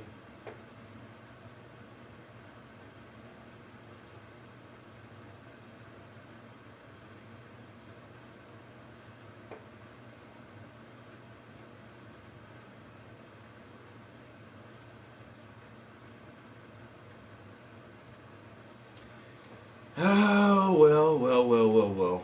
I mean, I can buy one right now. I know a website you can go to and buy one, but it's like $1,600. No, I think the cheapest one is like $1,400. I'm not paying $1,400 for the PlayStation, bro.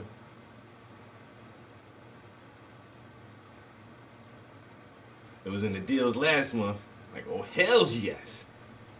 I need another little Quest game to play. The only thing, like, once again, like, to me, The Last of Us Part 2 was just as good as Part 1. An excellent game. Such a good game, yo. But it does... it's a platformer. It's very linear, and there is not a lot of variety in the way you can accomplish a mission. And so that's what I like more about the sandbox games, like Elder Scrolls, the Fallout series, the Grand Theft Auto, and Red Dead Redemption series. In these games, there is a very cohesive plot. There is a substantial storyline and characters, but you can attack this thing from however you want to do it. You know, tons of side quests first, or you can unlock several in-game missions and then accomplish those in whichever order you want to. And so I just prefer games like that more. So I think, like, once again, this Cyberpunk is going to be that real open world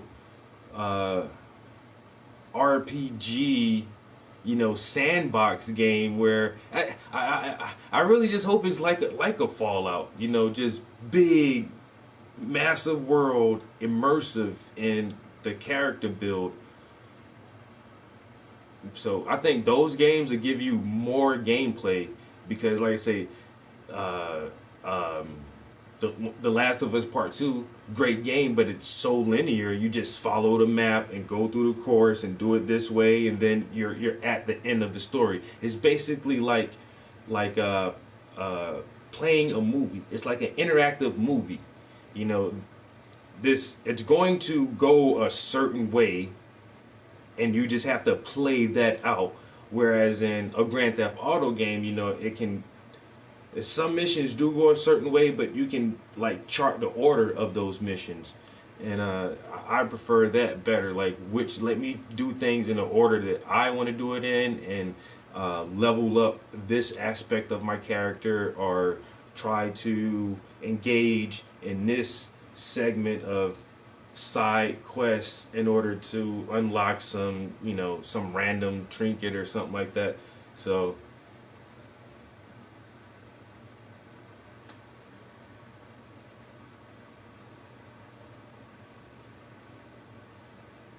yeah, that's true. And I like that whole free roam aspect where you can, you know, you don't have to stay on course. It's like, I just selected a main mission. Let me go do this mission. Oh, wait a minute. There's a side quest. Let me go do this real quick. You know, oh, this side quest leads to another side quest, and it's like, okay, let me get back to the main mission. But like, you couldn't do that in The Last of Us Part 2. There are like no side quests or things that can entertain you as much as the main bulk of the game.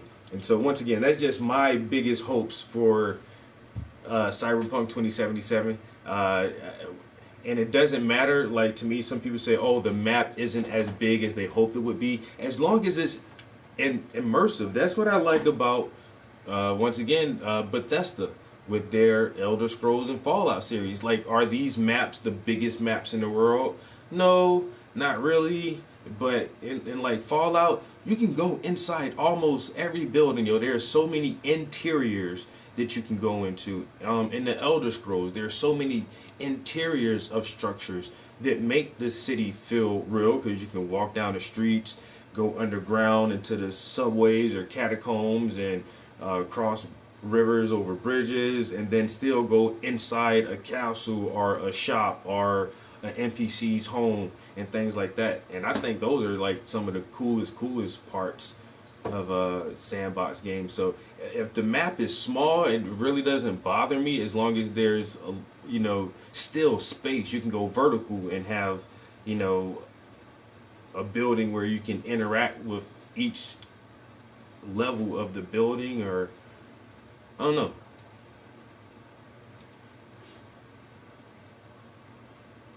Oh, definitely, bro. You already know that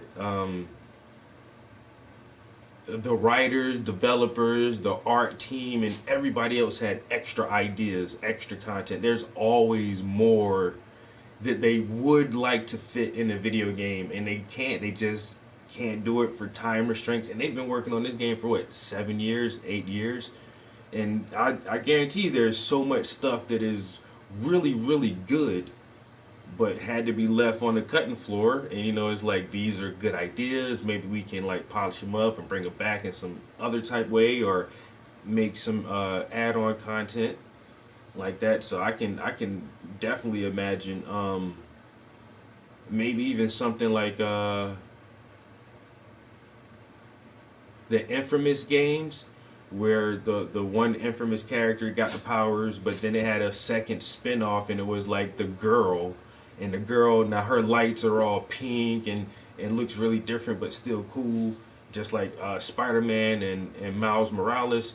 Maybe with Cyberpunk, they can have, you know, you can build a different character in the same universe that has a completely different plot or storyline, but it's still, you know, Night City. So they can do that shit so many different kind of ways, bro. There's like, it just seems like there's so much content to that game that it has to be a hit. You know. But I always think about No Man's Sky too, because I was so fucking amped. Like, I was so psyched about No Man's Sky. Oh my god. And then when it came out, it was like, what the fuck is this? I'm on this empty ass planet just mining for shit to get to the center of the universe. Like, This shit's kind of boring. So boring. I got a whole planet and nothing to do with it. Like, this shit was ridiculous. Like, but now it's like, the motherfuckers say, the hell with Christmas. Happy Holiday, Jack. Shut the fuck up. I'm trying to play the game. Chestnuts roasting on a. If you motherfuckers don't cut that shit out.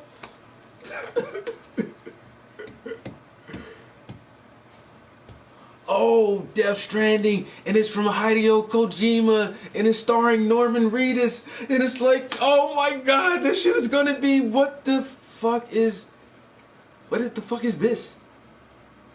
What is this? He's carrying packages, walking with a baby. I don't understand this shit, man. I ain't buy that game.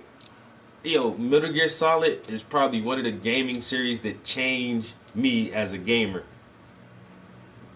Metal Gear Solid will stick with me forever. But Hideo Kojima, what the fuck did you do on your last project, bro? That's how you want to leave the industry? With Death Stranding? Huh? Really? What? I don't understand that shit, man. Metal Gear Solid, complex enough as it is, man. That shit like a Mission Impossible movie. You guys, double, triple, quadruple agents, spies, androids, robots, all kind of shit, government conspiracies. Man, that shit hard as hell to follow. It's hard. It's mind numbing, honestly. Metal Gear Solid is just, it's so complex, you know. But then you make Death Stranding, and nobody don't understand that shit. How is that even possible? How do you get more obscure and abstract and incoherent than your older games, dude? Like, phew, like damn.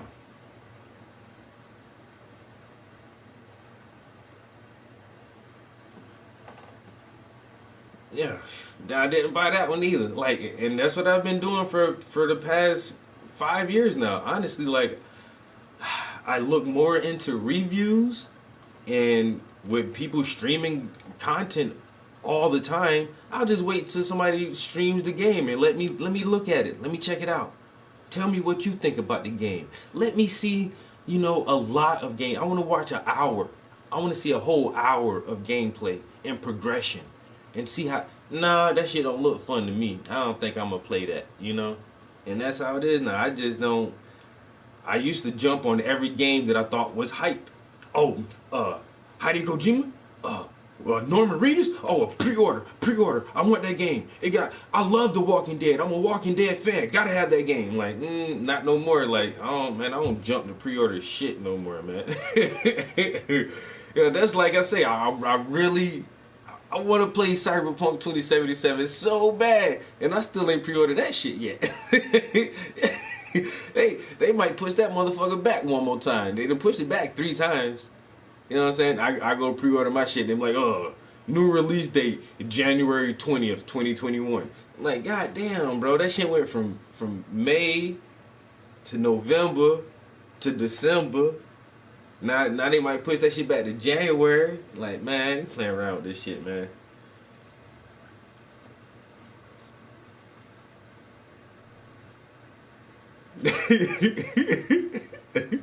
That's fucked up, folks.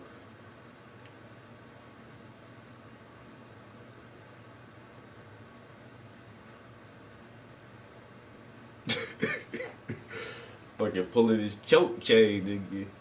Cause that game was whack as shit, yo. That shit, I don't know. And so now it's just like, I just be iffy, you know.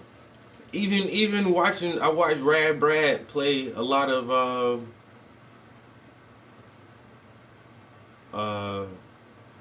Legion. What's the shit?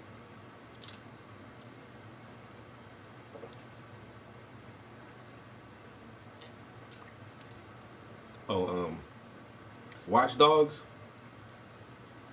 But I still don't feel like I need to go out and buy Watch Dogs right now. You know?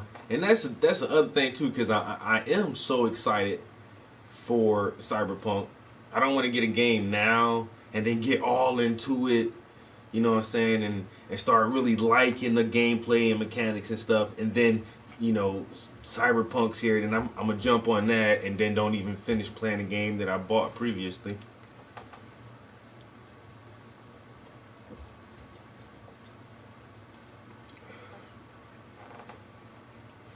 Peace.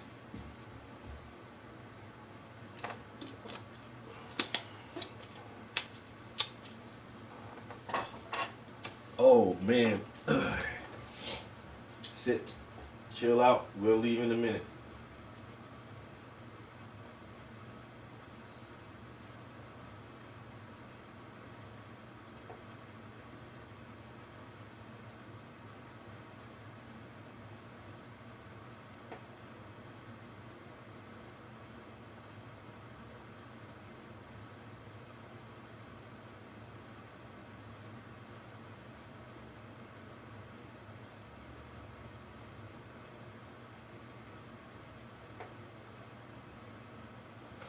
That there's peace in medium, I guess, not in, you know, without the extremes, I guess is what you talked about. I don't know how much familiar you are with that.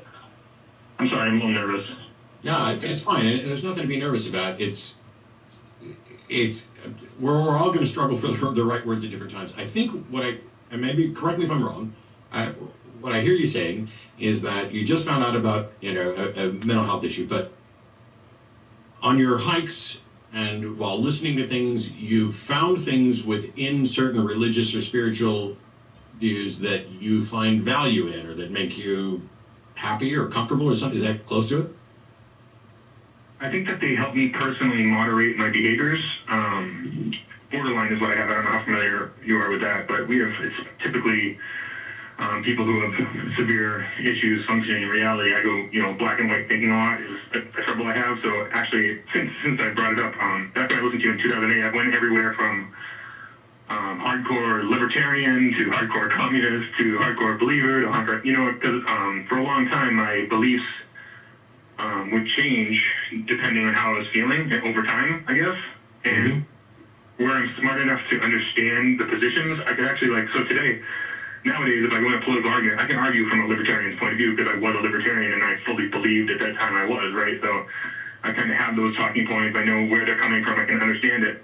But at the same time, so, hey, long story short, I'm sorry. I just was wondering what your thoughts on that. If is it enough for religion to have, like, if it's giving me benefit, I'm not necessarily believing all of it. I don't believe in Krishna or, you know, Buddha or any of those things, but I do believe that the moderating factors in life, especially, you know, in a world where we're ever increasingly addicted to technology and whatnot, that returning to nature or living more in a moderate way, I don't know. I guess I'm wondering if you perceive any. I know with Christianity the benefit isn't really there because it's all in a threat, but with Eastern religions, they're not so much making a judgment about what happens after you die as much as how you should live in this life so that you, well, they would call it the Wu way, right? Living without struggle, I guess. Well, so if all you're looking for is affirmation, hey, if you're not believing anything that's supernatural, absurd, unrealistic, departing from reality, if all you're saying is there's something about this particular ideology, like let's get away from technology and go back to living there, if that's what feels good to you, I don't have any objection to that. I couldn't do it. I granted, my ideal place would be a cabin on a lake, but I'd still have to have pretty much gigabit internet access in order to get my work done. Yeah, I'm not forsaking it altogether by any means. I'm just saying that, you know, with extreme, like borderline especially and bipolar is a life of extremes, right? Black and white, extreme manic to extreme depression. And I found that when I am able to think about if it's helping you cope with that, Eastern religion. If it's helping you cope with that, I think because that's because it helps you. Good for you, bro. You know what I'm saying? You need some more meditation and maybe some Eastern religion in your life or Eastern philosophies. Wu Shui or Feng Shui or goddamn Zen or Nirvana or whatever, yo. You know what I'm saying? That shit help you. If you feel like that shit helps your moral compass, great. Man.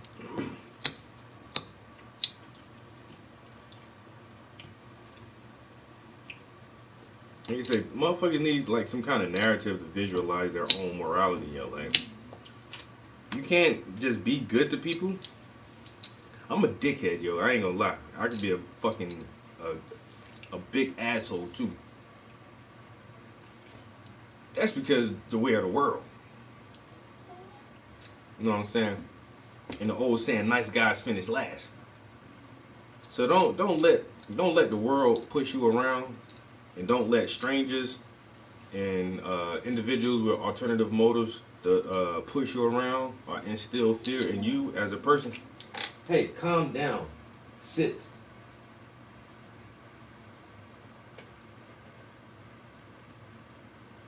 All that fucking whining.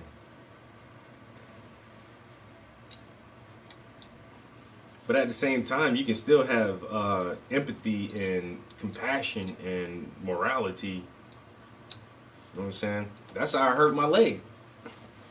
Saw somebody needed some help. I tried to help. Couldn't even help. I wound up injuring myself. Am I mad at that? No, I'm not. I'm not mad that I hurt myself trying to help somebody. I just try to do something good for a stranger who needed a hand. And you know, and I'm not a fucking Christian or a Muslim or anything like that. So it's like, what the fuck compelled me to do that? When we're in traffic and, 50 cars are going around this one car. Everybody, like, fuck you, you're in my way, you're in my way. And then I'm just like, maybe I could help. It was like, I should try to help this person. And so how many Christians and Catholics and Muslims and Baptists drove by this lady before a fucking atheist got out of his car and actually tried to help? Is that I would call that secular morality, just trying to,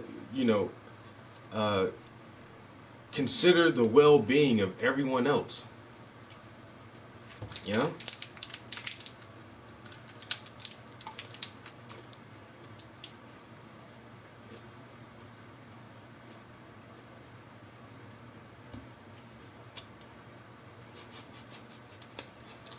Hey man, that's the old joke. Like, if Jesus really does come back, the first thing he'll say is like, "What the fuck y'all got all these crosses for?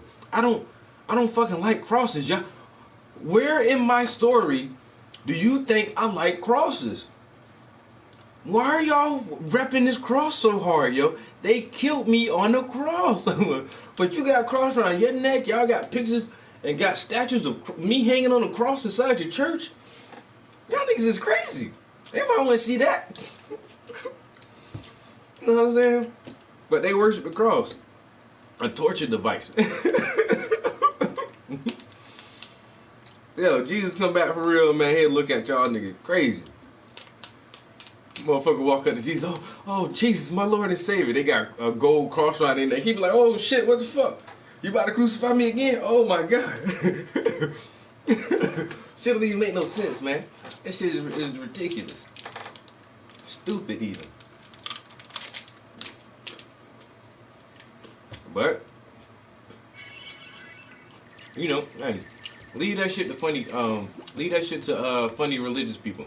Cause they don't know. They don't know no better. You know what I'm saying?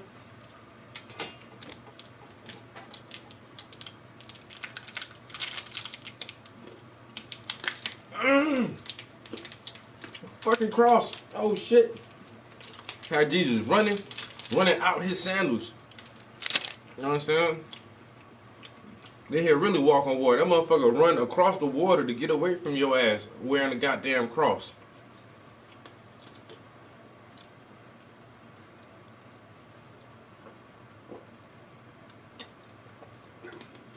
And I don't believe in Jesus, but if the character of Jesus was a real person from the Middle East and around northern Africa, he'll come back and look at all these pictures and be like, "Yo, who the fuck is that?" They're like, "That's you." Clearly, I don't look like that. Look, clearly, I don't look like that guy. And I don't like crosses. You guys are just fuck. You know what? Dad, can I come back home? They don't want me down here. Bro, they got some white dude on a cross, bro. They making me nervous. Like, they gonna try to do this shit to me again. You know, I don't know what the hell y'all been preaching to each other and teaching to each other. But this ain't it. This ain't it at all.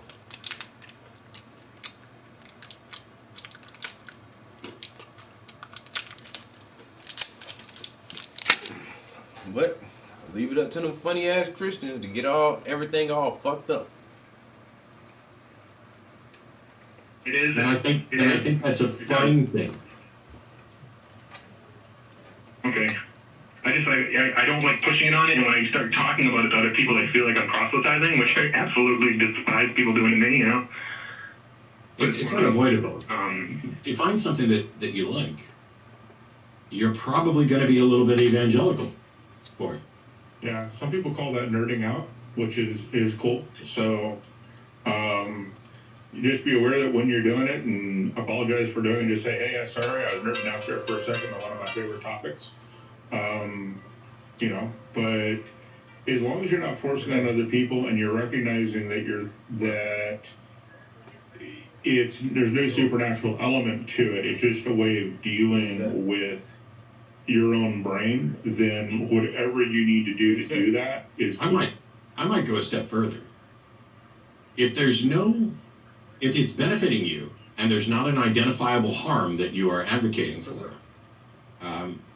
as long as you're open to being corrected should an identifiable harm arise, go for it. Yeah, like the stuff especially that they talk about that has been really useful for me has been like grounding in the moment. Because a lot of times people like me, what we're really worrying about is the future or the past. We're not in the moment. They call it disassociation. And so I found that, you know, especially with the Eastern religions, their idea of grounding yourself, focusing on the moment, and especially breathing and meditation in the mornings has been really good for me. I don't want to take too much time. I want to... I know lots of people who do that. Sam Harris does that. Mm-hmm. I know tons of people that do that. I have no opposition. I have no problem with meditation. Yeah. I just don't do it. It doesn't really do for me what it does for other people. Yeah. It's what gets you through the day and what helps you. Well, I won't take up too much of your time. I appreciate it. Matt, like I said, you know, you've been a real inspiration to me through the years, and I've been watching you for a real long time, and you know, I think what you're doing is really great, and I know you get a lot of hate for it, but you know, you're trying to steer people in the right direction, and I have a lot of respect for that, I think. Well, thanks so much, Patrick. I'm glad, and you know, keep trying to find a better way and the stuff that works for you. You seem to be somebody who cares about truth, and what you're worried about is that is a good thing to be worried about, which is you bought into a concept that's beneficial, and you're sitting there going, yeah, but what can this lead to that might be not true or not harmful? Am I taking a step? All right, so my girl just got a text from this guy right here, OT Genesis. I have no idea who this dude is, but I'm gonna just listen to some of his song real quick.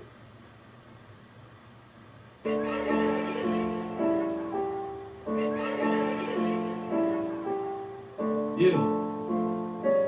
They ain't gonna like you. They ain't gonna like you. I be getting to the money. Everybody mad. Think I'm getting too much money. Everybody mad. Same old nigga from the block. Same old nigga with the pot. The same old nigga for the trap. Everybody hated on him, then he bounced right back. I just spent a whole lot of time overseas. Never limit my money cause you know I won't cheat.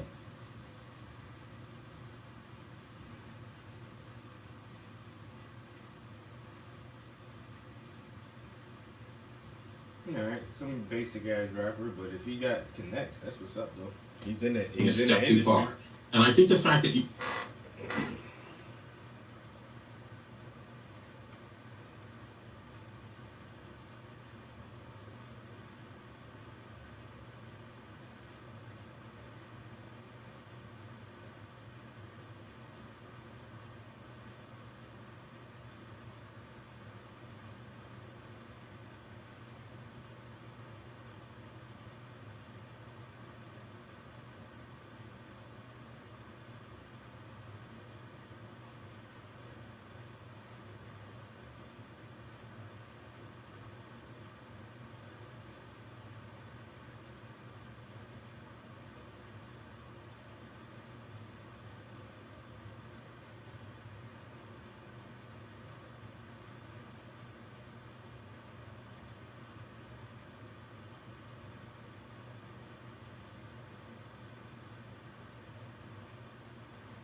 Alright guys, I'm gonna get back to the paint in 1 second.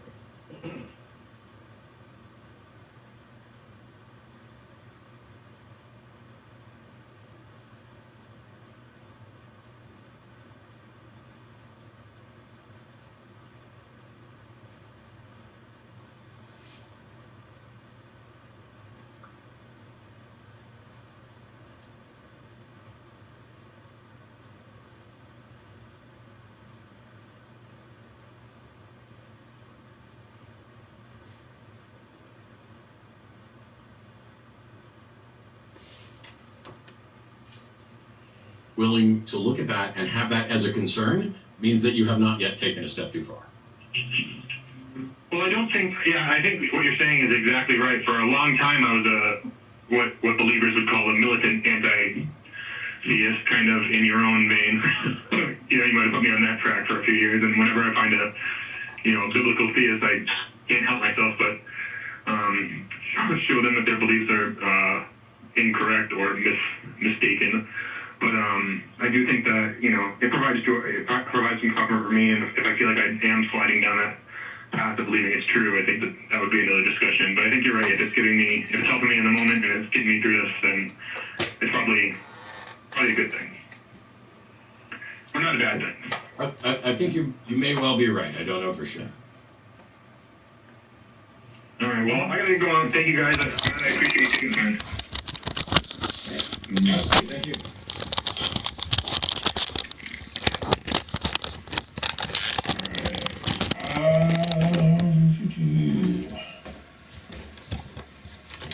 Here we go with Sam in Egypt. You must be calling really late your time. Yeah, it's 1 a.m. here. I watch a lot of videos about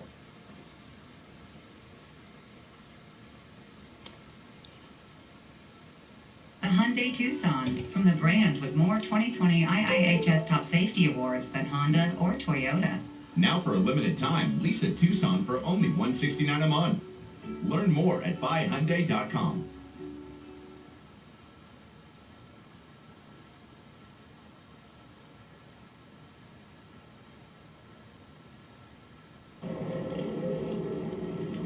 Dear Best Buy, I need something else I can do with my dad. Something less freezing. Maybe a really big screen TV will be just the thing to get us inside.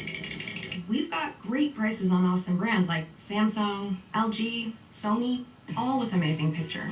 Perfect for the great indoors.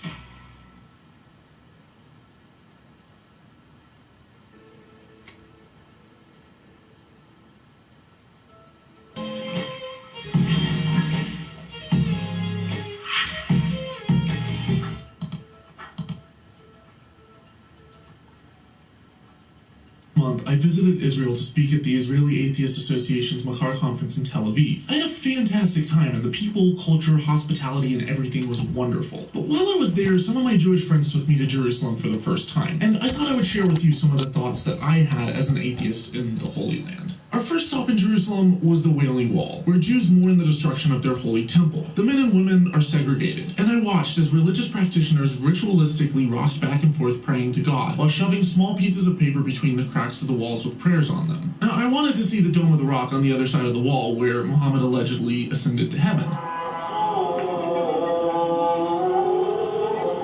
Now, although Jews aren't allowed to pray on the Temple Mount, sometimes non-Muslims are allowed to enter, but unfortunately it was closed to non-Muslims while I was there. Everywhere I went, there were soldiers, and while my time there was peaceful, it was abundantly clear that tensions between Jews and Arabs remained high, and it served as a constant reminder for that. There were crowds everywhere.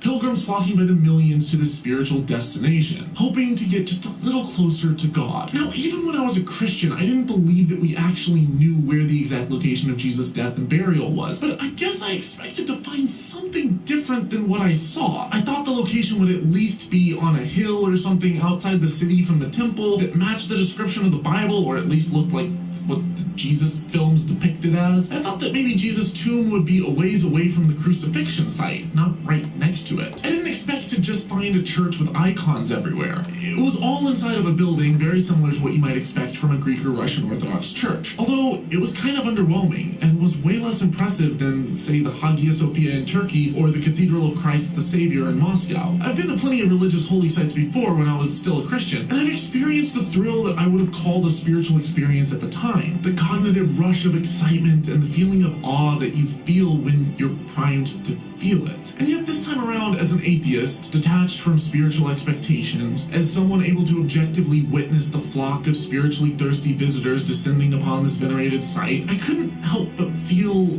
overwhelmingly depressed. Not for myself. In fact, I felt relieved to be free of religious binders. Relieved that I don't need a savior because I'm not lost. I don't need to be fixed because I'm not broken. And relieved that I don't need a religious shepherd because I'm not a sheep. No, I didn't feel depressed to be excluded, but I felt sad for them. Watching spiritual pilgrims flock by the millions to a small stone building in a patch of desert land, hoping it will somehow bring them closer to God. I felt sorry for those who are told their entire lives that they're broken, inadequate, sinful, and deserving of eternal torment, told they were born filthy and need to spend their entire lives in pursuit of salvation.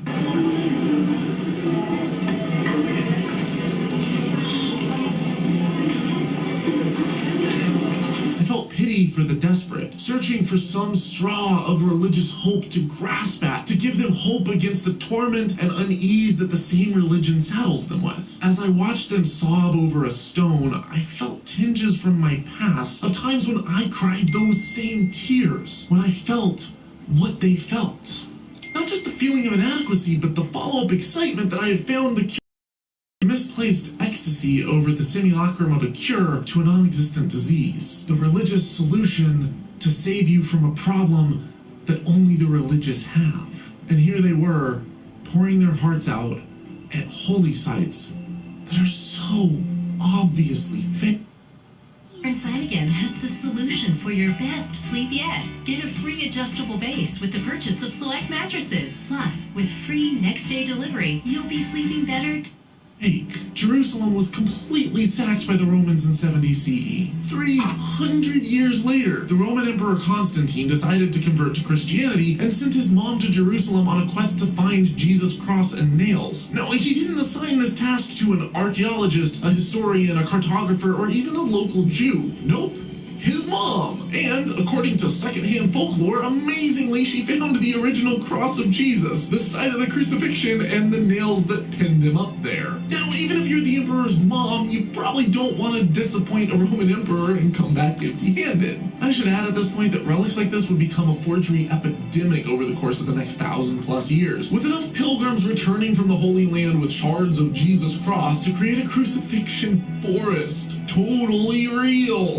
And they found so many nails of the crucifixion that it would have made Jesus a divine pincushion holier than Swiss cheese. The fact is, the earliest claims as to where any of this stuff went down, if it happened at all, emerged hundreds of years after Jesus' death, after the city of Jerusalem was destroyed by the Romans and rebuilt. And so many holy sites and relics were simply tagged as such, hundreds of years after the fact, based occasionally on oral tradition, and more often than not on the imaginations of crusaders and religious zealots. I don't know what kind of oral tradition tradition they had, but anecdotes are the least reliable type of evidence, and they get exponentially less reliable the more links you have in this generational game of telephone. But the rock that Jesus was allegedly crucified on is less than 5 minutes from the temple and is conveniently placed right next to the tomb that he was allegedly buried in, perfectly placed so that spiritual tourists can be bombarded by walls of merchants selling spiritual trinkets. Even Christians can't agree on which sites are the real locations for this stuff.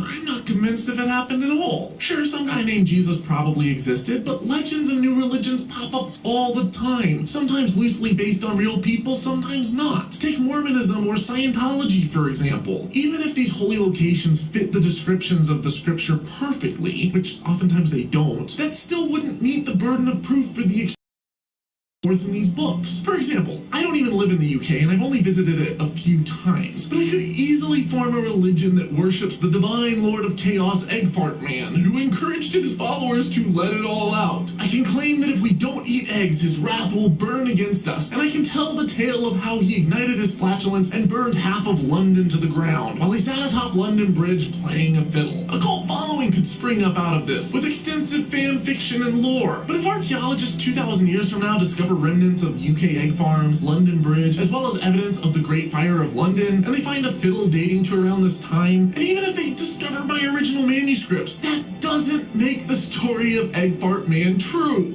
And yet you have people who find locations matching the descriptions from the Bible, buying the whole story hook, line, and sinker. Just how low are your standards of evidence? Now, as much as I appreciated the history of this spiritual curiosity, I couldn't help but be constantly reminded that religious groups have been slaughtering each other for centuries for control of this utterly underwhelming religious sham, killing fellow humans over something as cold and lifeless as a couple of stupid rocks. Was I the only one in the crowd willing or able to see this madness? I felt like a time traveler or an alien looking in on a foreign species, except I wasn't. These bizarre rituals, practices, superstitions, customs, and traditions belonged to my own species, in my own time.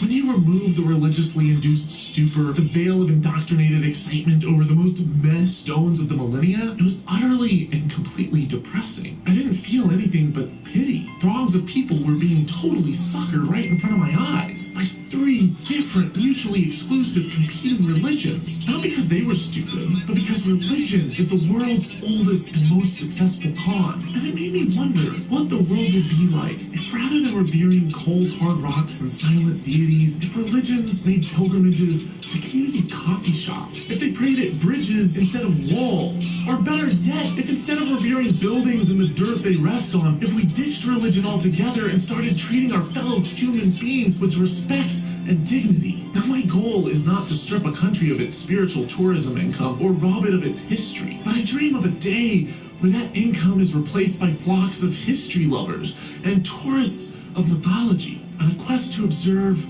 the graveyard of the gods.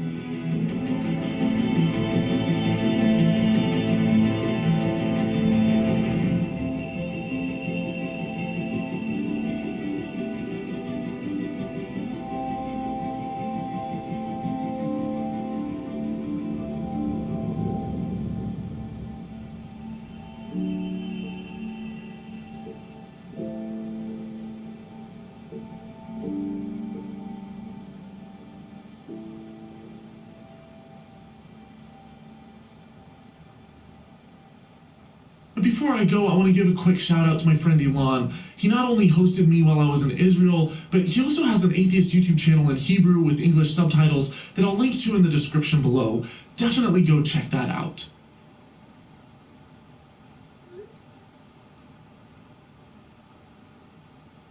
Finally, I want to give a heartfelt thank you to everyone who's been supporting me on Patreon. Recently, I asked for your help, and I have huge goals for this channel. We just hit the amount that I need to break even and not be sweating to pay my basic bills month to month. But I'd really love to expand this and to be able to hire additional people to assist me, to be able to put out better quality content and get a studio space, and you guys are the ones that make it possible. So thank you so much for your support. Thank you for everyone who's stuck with me this far, for believing in me.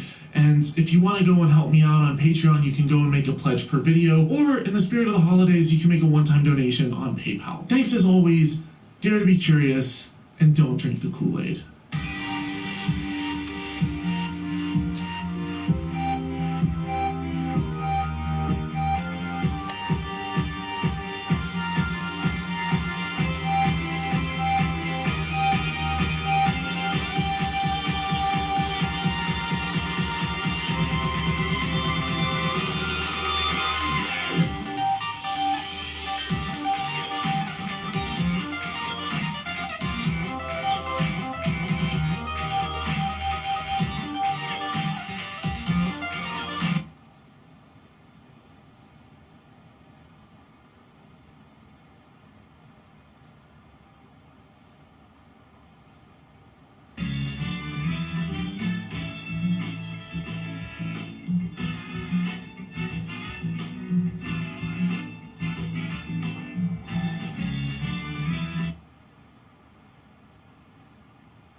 Without further ado, here's Professor Richard Dawkins and Dr. Neil deGrasse Tyson.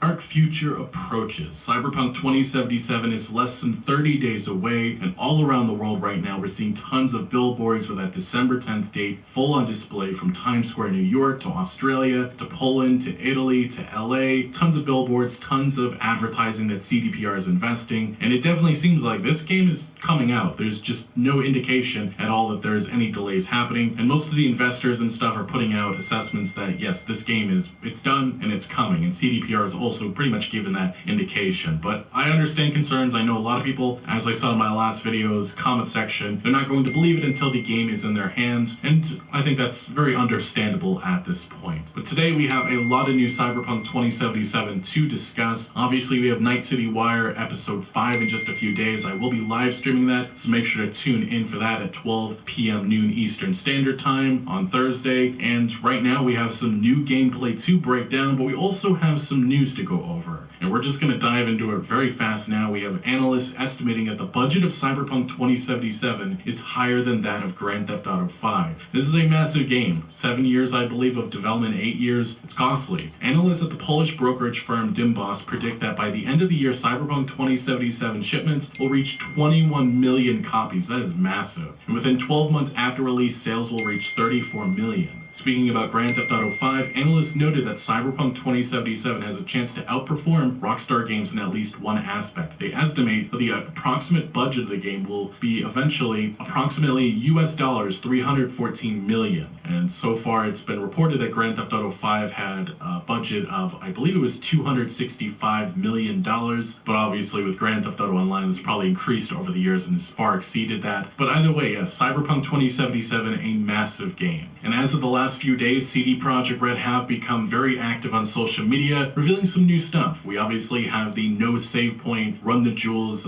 music video, which is very well made, stylish, and it just looks phenomenal. There's nothing really to break down about this trailer other than the fact that it looks great, and it's something that I think a lot of people found fascinating. And yeah, you see the Maelstrom Gang, you see all kinds of things that will be in Night City, but nothing specifically that's going to stand out. And yes, for those who aren't exactly into hip-hop or rap or anything, CD Projekt Red did reveal a new song by Samurai called Black Dog, showing off that heavy metal that I think a lot of people attribute with the cyberpunk genre. And then we have a new NPC that was revealed. We've seen this character before, but we now have a name. Erika Isha revealed the character on Twitter, saying, "I can't believe I get to say this. I'm in Cyberpunk 2077. I voice Ruth Zeng. I can't wait for you to meet her and the other colorful characters I play in Night City. Thank you so very much, CD Projekt Red. It is an honor and a dream come true." And yes, she looks like she's one of the TV hosts that make up Night City. That's an assumption, obviously. But yes, another character that has been confirmed for the game. And as I'm recording this video, we actually have a few new pieces of news that have emerged, like the box art for Cyberpunk 2077 has leaked. This isn't too surprising considering the fact that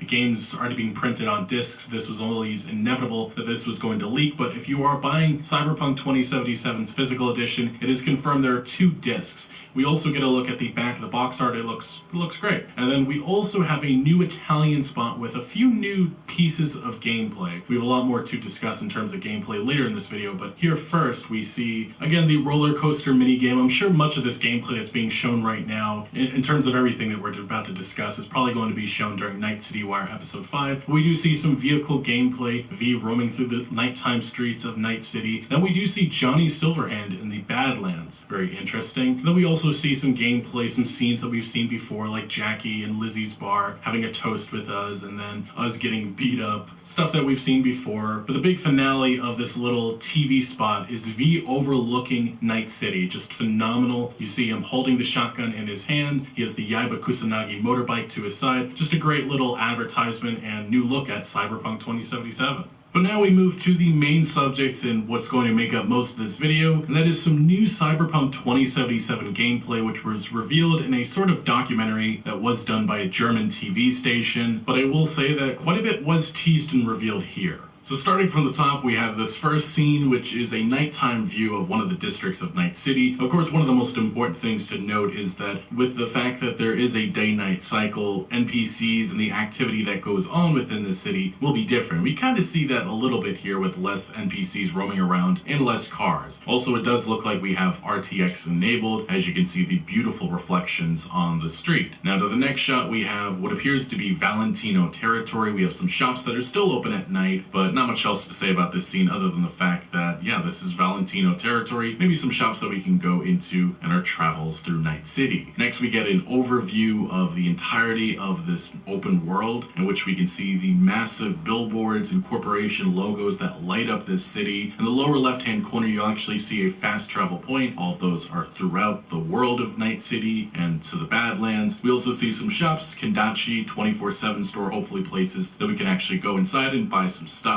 Now we move to Kerry Eurodyne, the former samurai bandmate of Johnny Silverhand, and he's having a discussion with V, or maybe Johnny through V. But either way, Kerry Eurodyne apparently says in German, "The city doesn't leave you a choice, either you burn alive or you never existed." Very interesting. But Kerry Eurodyne's design looks phenomenal, if I had to say so myself. And here in this next scene, we have some gameplay that we have seen before from the German website GameStar, in which it looks like we just finished up a gig for the unknown fixer named Regina Jones. And then this is probably one of the more interesting parts of the new footage, and this is something that's very different so far from the marketing that we've seen with Cyberpunk 2077. It's the very adult stuff. As we can see, this adult shop in which there looks like there's toys and all kinds of stuff in there. Really don't know how far that's actually going to go. There also appears to be a highlighted female character to the side, so I don't know if that's supposed to be like a working girl or something. Either way, we also do see some reflections on the ground, just showing off the beauty of this world. Also the power of the RTX effects that are in place. It is also worth mentioning that there is a couple of markers on the screen, although I personally myself just can't make out what they are. There's some type of blue icon to the left, and then to the right there's a couple of icons. One that's yellow seems to be maybe a mission that we have to take on, and then another icon that's 72 meters away that, again, it's just unclear what they actually are, what they stand for. Moving along, next we have a couple of very brief shots, but here we have the NCPD exiting some sort of flying ship looking to infiltrate some sort of location, and it is the NCPD as you can see on their vest, although it's unclear if maybe it's the MaxTech Special Unit, maybe they're going after cyber psychos. And then here in this next shot, very briefly, we see the Maelstrom gang hanging around in their hideout in the Watson Industrial area. And then we see what appears to be Arthur Jenkins. This is an important NPC on the Corporal Life path. And then we see the outside of the Afterlife bar, in which we can see the bouncer allowing people in and out. And I believe we also see on the side Jackie. And then we see Weldon Holt, one of the candidates for the mayoral race of Night City. Remember, there's 3 of them. And I actually do think that this is going to be an important quest line, or something that's going to be important for us to take part in. In these next few shots, we see some gameplay that we've already seen before. Like we see the father, one of the fixers of Haywood. We see the outside of Lizzie's bar, in which we see another bouncer, Adam Smasher, a couple of other NPCs that we've met and seen before in previous gameplay. Nothing new, actually. And then we do see a CD Projekt Red developer, Miles Toss, the senior level designer on Cyberpunk 2077, playtesting the game. We can see Jackie on the screen. There's not much else to make from this scene because it's obviously just a little bit blurred, so we can't make out what's actually actually happening specifically, but yes, they are playing the game. Without a doubt, this probably has to be one of my favorite shots of this new gameplay, because we've seen this scene a few times before in the 48-minute gameplay demo that came from E3 2018. Well, it's completely upgraded, and it looks a lot more lively, I guess that's the best way to put it. And I'm actually really fascinated by how this world has grown and the changes that have been made. But as you can see, it looks like V has got a message from an unknown character, Coach Fred, and obviously this is in German, so it's unclear 100% what's being said, but I believe it says, "Hey V, Watson is no longer," something along those lines. It's an unknown character, maybe a fixer that will work for eventually. But yes, I think the most important thing about this specific scene is just looking at the verticality of this world. And I think that the one thing that CDPR probably should do a better job of in the next couple of weeks is just showing off the verticality and trying to put some of the worries about the world being too small to rest, because this world is just massive. And it's a different type of massive that I don't think we've really seen too much in gaming as of the last, I don't know how many years. But here we move to another scene that we've actually seen in some previous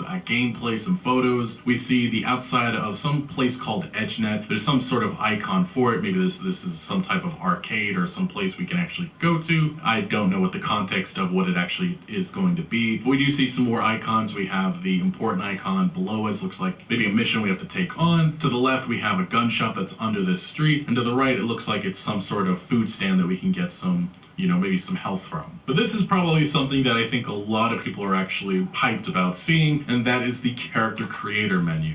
We talked about this before. We saw a little bit of a hint of this in the last Night City Wire, but we see male V and female V. These are the body types that we get to choose from at the start of the game. But here in this very brief shot, we see just some of the customization that's going on. We see V change his hair. Looks like he goes from a mohawk to a man bun to just a nice fresh cut. And then we also see some facial changes. You can see some cyberware that's put on his face. You can see his teeth changed from just regular teeth to silver teeth to gold. Looks pretty fascinating. It's going to be awesome to see all the different options that we have at our disposal. And for what it is worth, thanks to some German speakers, these are actually some of the words that were on the screen, the options that were there. We have skin color, skin type, maybe we can change the smoothness or the roughness of V's skin. We have the hairstyle, of course, hair color, eyes, eye color, beard style, beard color, cyberware. We saw some of that just briefly, putting the cyberware on under his eyes, scars, and then tattoos. And then there's many more options. Obviously, the salon changer is just one of them. Now, getting back into some of these new gameplay scenes, we have V walking within Lizzie's bar. It looks like we're heading to meet Judy Alvarez for the first time, maybe doing our brain dance for the first time. And then we get another great look at Japantown, seeing the culture that has infected this district. And then we also do see, it looks like some sort of NPC using a phone device, doing some sort of activity. And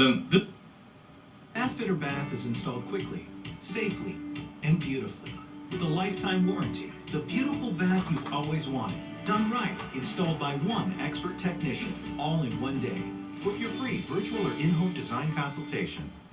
This is probably one of my favorite shots of this new gameplay, but it's just very brief, but you can see the liveliness and just how active this world actually is. And this is something that's made people nervous in the past, but I think that this shot really should maybe rest some of those concerns. But hey, you can see NPCs walking about, all kinds of cars driving around, and it looks impressive, and there's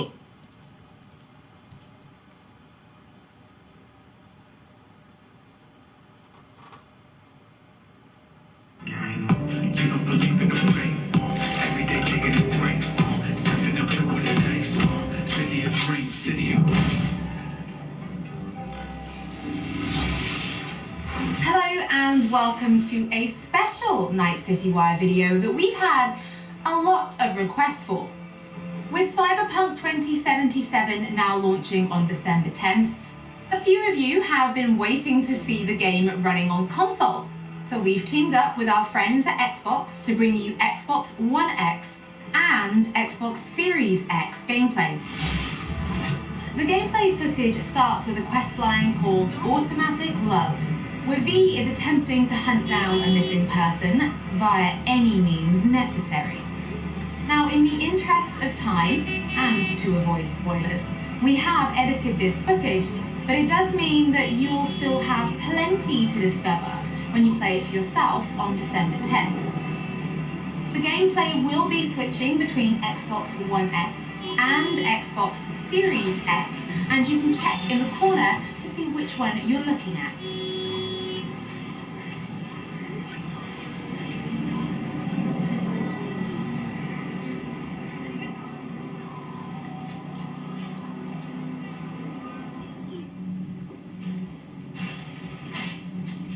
Forget Evelyn.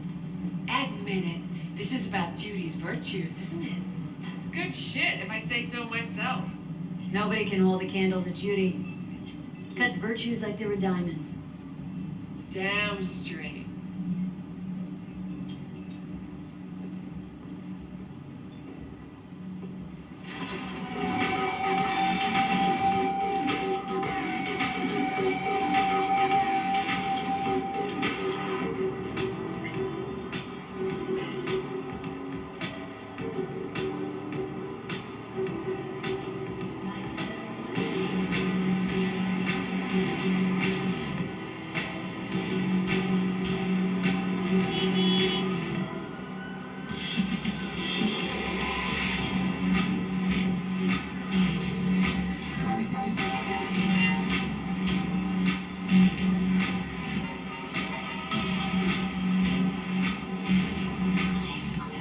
Kako Okada, the Lady of Westbrook. When you find a moment, come see me. We must settle our accounts for Sandra Dorset. You did quite well. You and that friend of yours. Until then. Don't even want to bond you.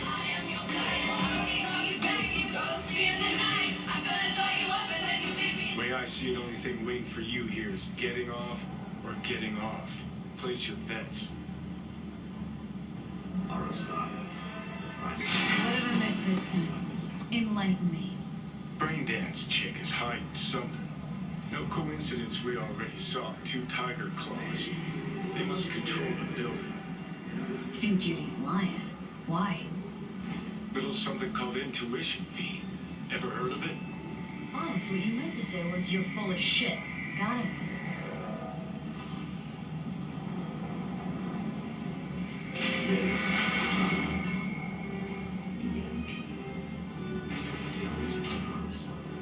So hold on. You take the blow-up doll, remodel the hole, and that's key. That's infidelity.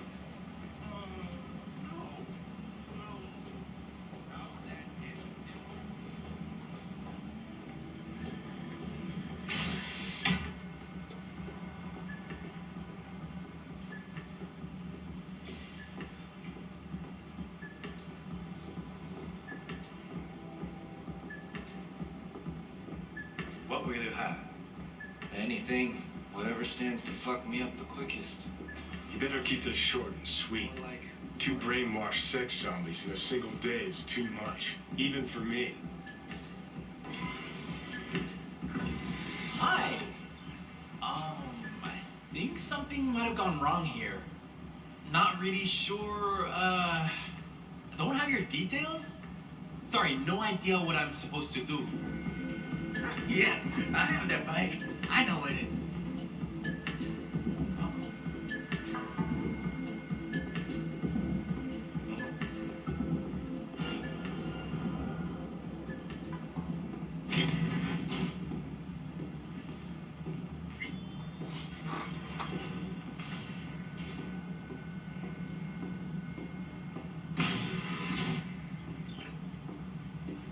Right. No clients allowed in here. Well, dear, close the door on the way out, would ya? As you can see, I'm very busy.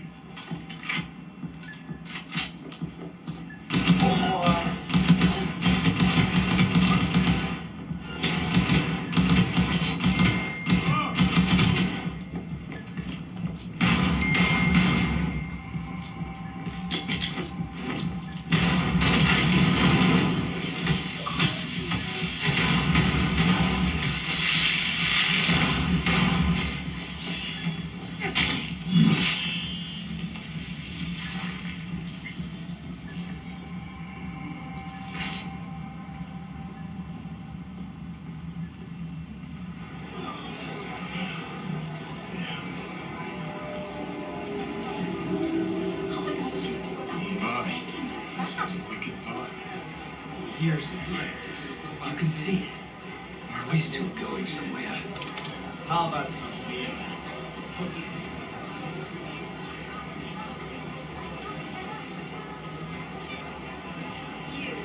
You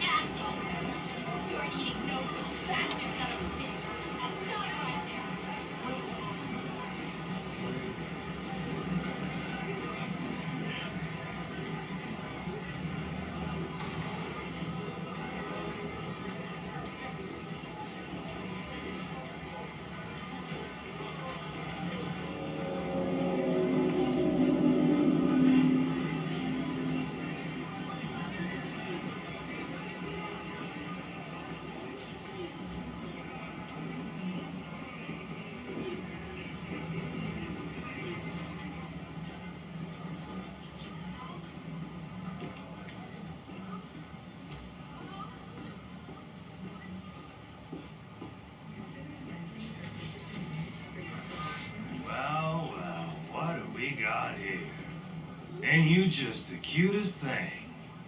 If you're looking for a release, I just might be your man. Kindly get the fuck out of my way. Yo, you hear what this bitch said to me? Best watch your tongue. I'd say it again, but before. Your little skull sponge can't possibly get its gray cells around it.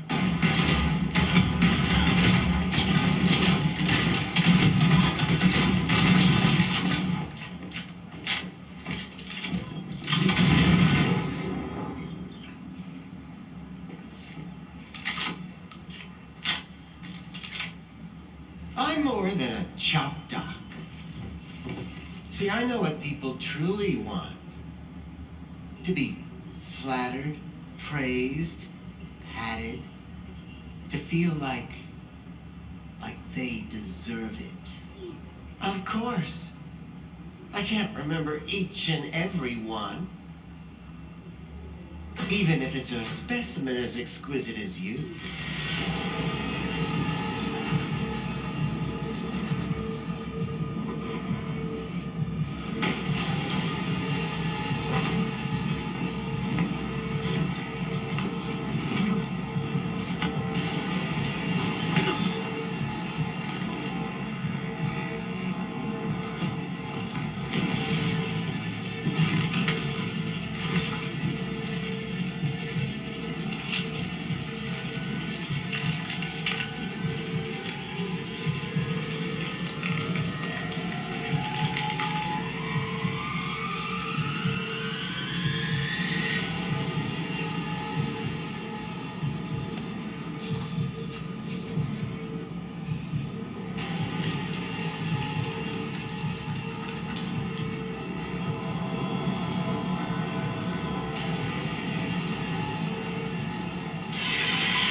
To remind everybody that when Cyberpunk launches, it will work on both current and next-gen consoles. For example, if you pick it up on Xbox One, it will also work on Xbox Series X and Series S, and it's the same for other consoles. Plus, there will be a free and full next-gen upgrade coming sometime next year. We're incredibly excited to welcome you to Night City when Cyberpunk launches on December 10th. And I'll be back with Night City Wire Episode 5 on November 19th.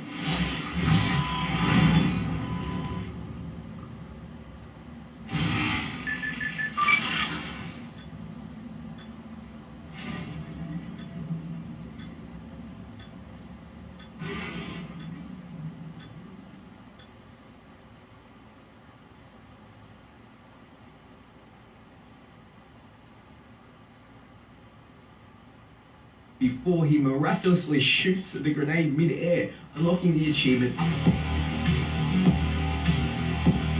Hey guys, Dantix here, back with the most amount of new and spicy gameplay we've had for Cyberpunk in a long time. This is the Motherlode, guys, so in this video I'll be breaking it all down. It contains parts of 2 early missions, but CD Projekt Red already cut out the story spoiler sections, so don't worry.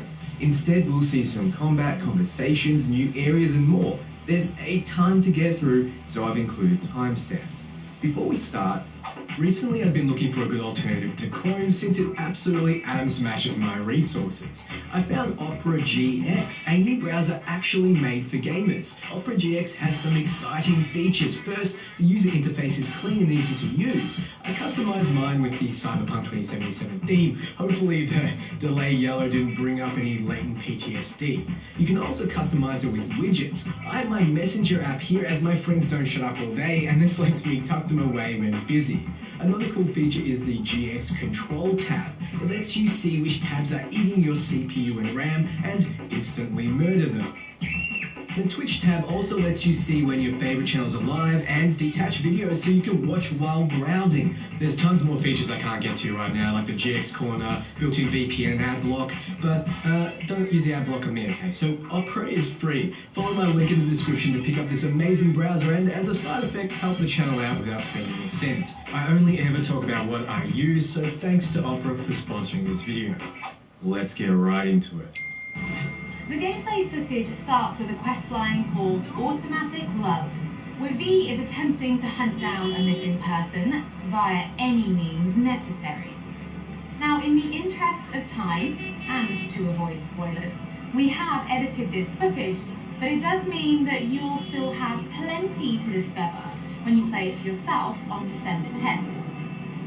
The gameplay will be switching between Xbox One X and Xbox Series X, and you can check in the corner to see which one you're looking at.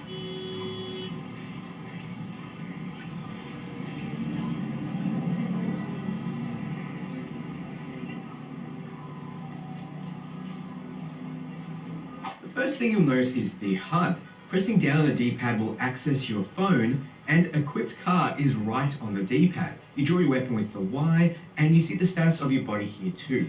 We're on the way to one of the first missions after the Life Path prologue, Automatic Love, and this video will show it off. Like we saw in the 48-minute Maelstrom demo mission, you have an option to call this one in as well. I'm guessing if you want to get in Judy's good books or pants, you should. Before you step into the 6th Street modified Quadra, I want you to note the huge amount of detail even in the Xbox One X. Also, notice that it has a jet intake. Forget Evelyn. Admit it. This is about Judy's virtues, isn't it? Good shit, if I say so myself. Nobody can hold a candle to Judy. Cuts virtues like they were diamonds. Damn straight.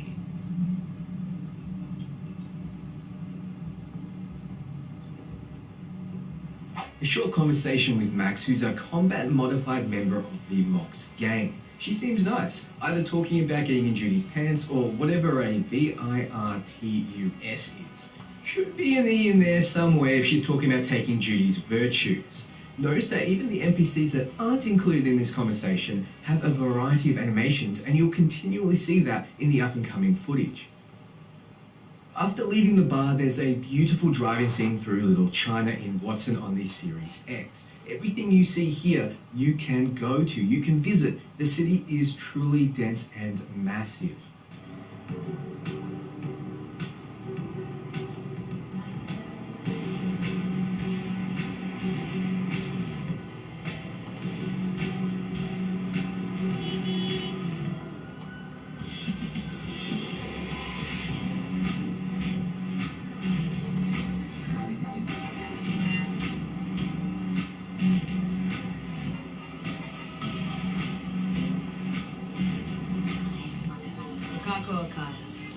Lady of Westbrook Estate.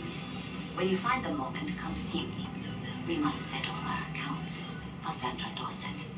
You did quite well. You and that friend of yours. Until then. Don't even want to find you.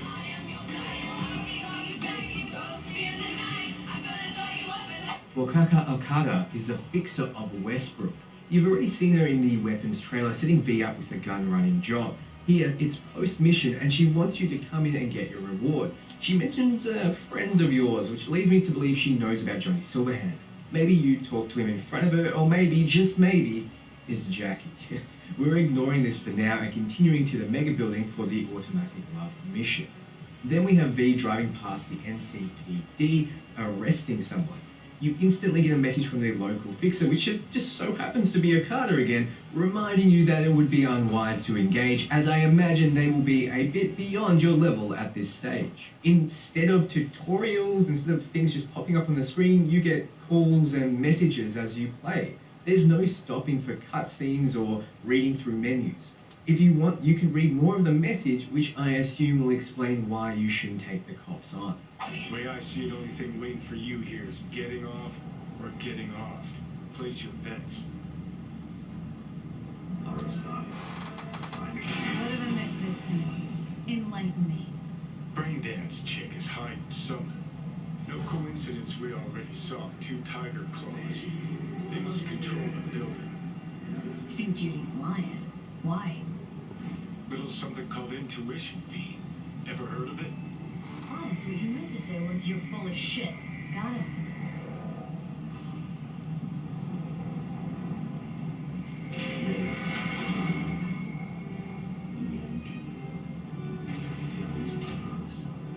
So hold on. You take the blow-up doll, remold the hole, and that's cheap. That's infidel.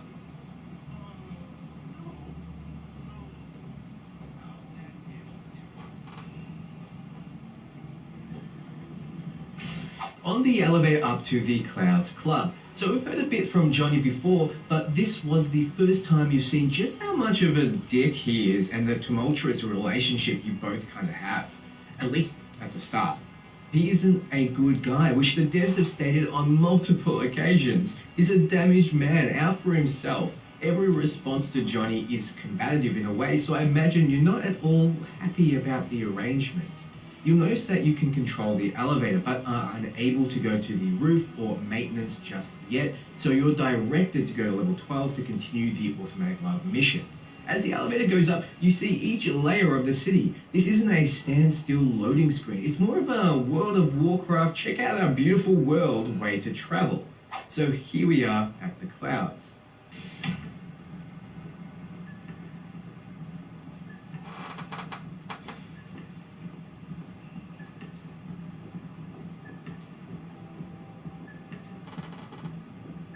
What will you have? Anything, whatever stands to fuck me up the quickest. You better keep this short and sweet.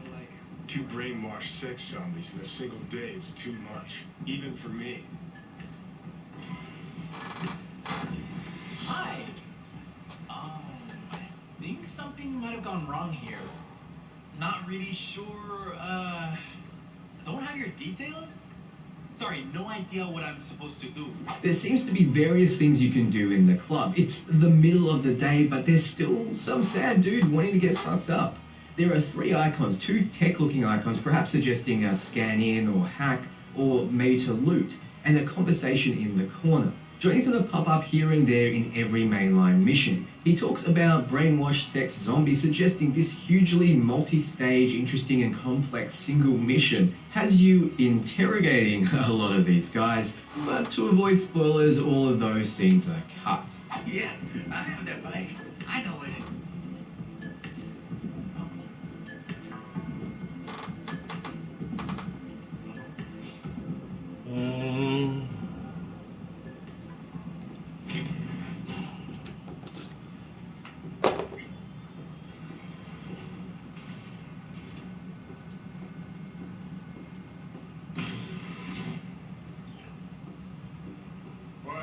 Non-clients allowed in here.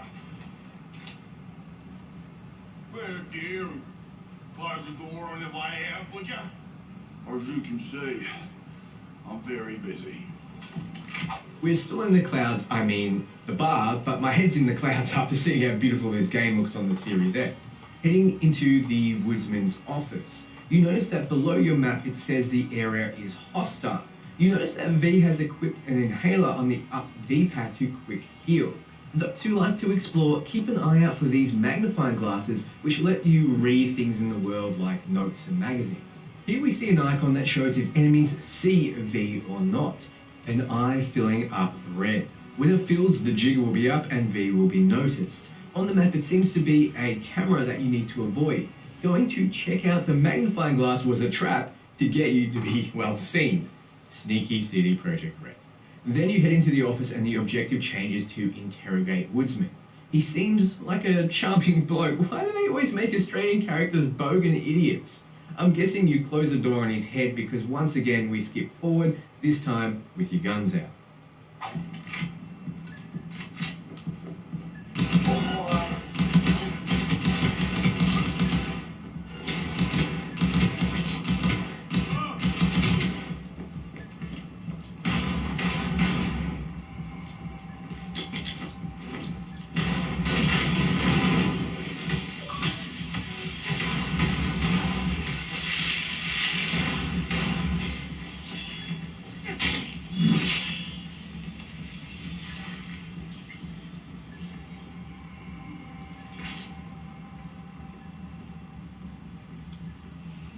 Something happened and we need to leave the clouds. There's a ton to unpack here. First, you see V equip an M2515 Ajax rifle.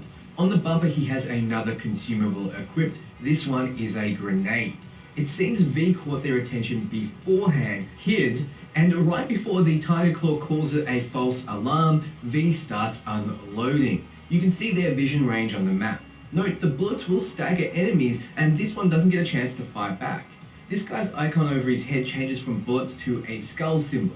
It feels like this is representing what they're currently doing and who they currently are, and with the bullets suggesting that they are combat opponents. I imagine it's extra information you have access to with particular cyberware. As the symbol pops up, the guard says, "Not like this, gah, fuck." Then obviously he dies, but you see the same icon as before pop up, but green, suggesting it probably is loot. V then switches to the new handgun and misses all of his shots, then presses the right bumper to throw a grenade. However, at the same time, the enemy throws one of his own. Even though he missed all his shots before, he miraculously shoots the grenade mid-air, unlocking the achievement right back at you for killing the thrower. The grenade does damage in a splash, but not as much as headshots were doing with the rifle. Note that there are perks for grenades in the tech tree. The grenade takes out one of the Tiger Claw, and you'll notice over the other's head, it's a dazed symbol. Then a heal, and right back to shooting. V switches to a black unicorn katana and starts sprinting. You can see the stamina bar appear on the top when V does. There's also an option to dodge, block, and do fast and strong attacks. The sword easily dispatches the Tiger Claw, but it's unclear how much damage it does since the numbers don't pop up for it.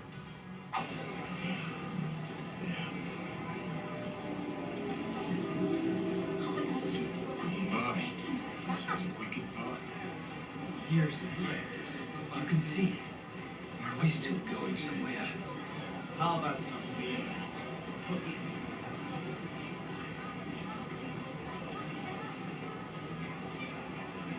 You asshole! Dirt-eating no-good bastard son of a bitch! That's not right there!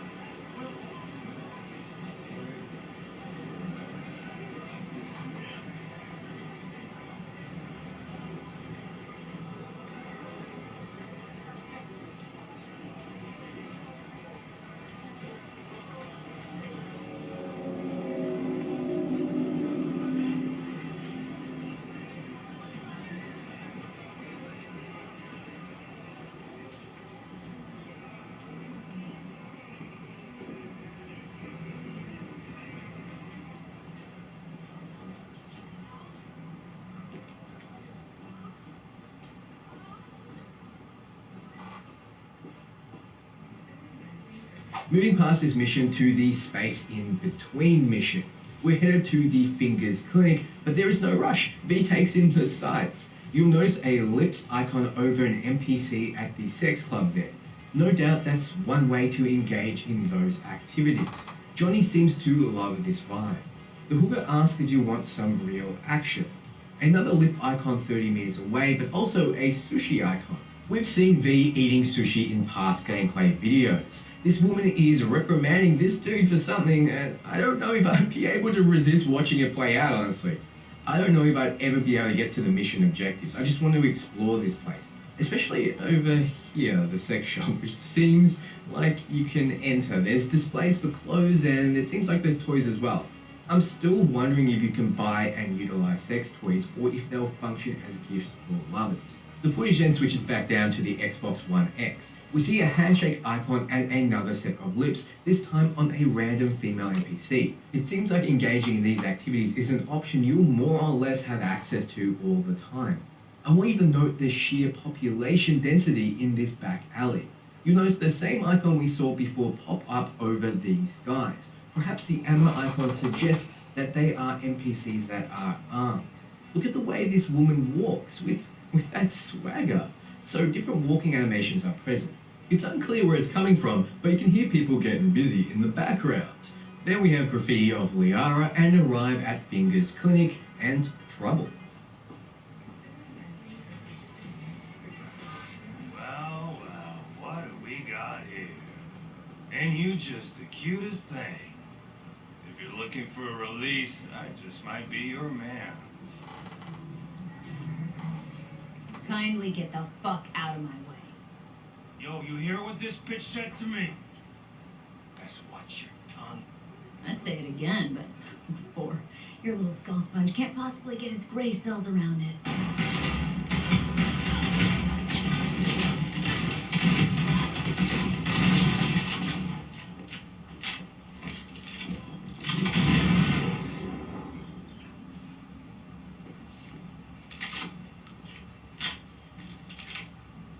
CD Projekt Red mentioned that they want you to be able to assess body language and your environment. When you approach, you see NPCs almost guarding this area. It looks like it can break out into trouble, so you should approach knowing that. He says if you're looking for release, he might be your man. You'll notice that there aren't any options to actually take him up on that. Though you do, as a female, have an option to say you're looking for fingers. If you have enough skill, you can force out another option. It seems to be a fist fight instead of a gunfight. V instead chooses to tell him to get the fuck out the way, which obviously leads to a firefight. V is using the new, but switches to the tech shotgun, Satara. These thugs seem to be difficult as V is having a bit of trouble taking them down, mostly because her aim isn't all that good. What's cool is at the reticule, it shows the ammo count for the shotgun. You can see 2 pips in the middle. Not sure why it's just for this gun, since counting to 2 typically isn't that difficult, but it's welcome.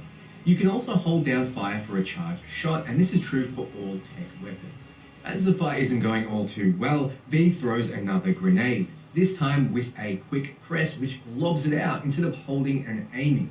The animation is different and it doesn't throw as far. It's unclear if one of these shotgun shots hit and blew up the grenade, or it did it on its own, but it clears out the punks. I thought they'd remove showing you when your skills gain experience, but here we have the Annihilation skill, which includes shotguns, getting 107 points. It's unclear why the other weapons weren't getting experience. Perhaps they're at their maximum skill, as skills are capped based on their highest attribute level. So if you got an attribute of 5 reflex, your pistols can only go to a max of 5. At any rate, the thugs are defeated and you continue into the clinic. I'm more than a chop doc. See, I know what people truly want. To be flattered, praised, patted. To feel like they deserve it. Of course. I can't remember each and every one. Even if it's a specimen as exquisite as you. Doesn't seem like much of an interrogation, but you talk to Fingers and the assumption is it can provide you with what you need.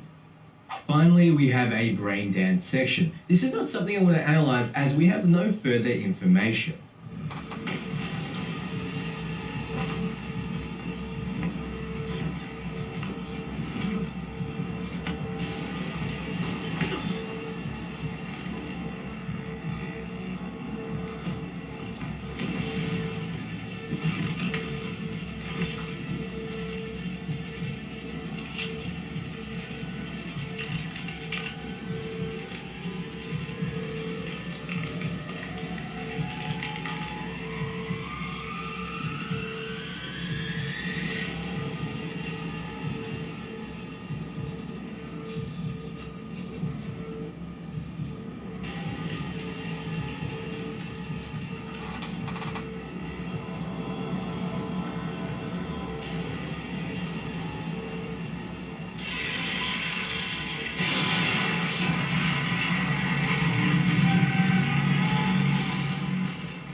So thanks for watching, guys, and thanks to Opera GX. Be sure to check them out with the link below for supporting this channel.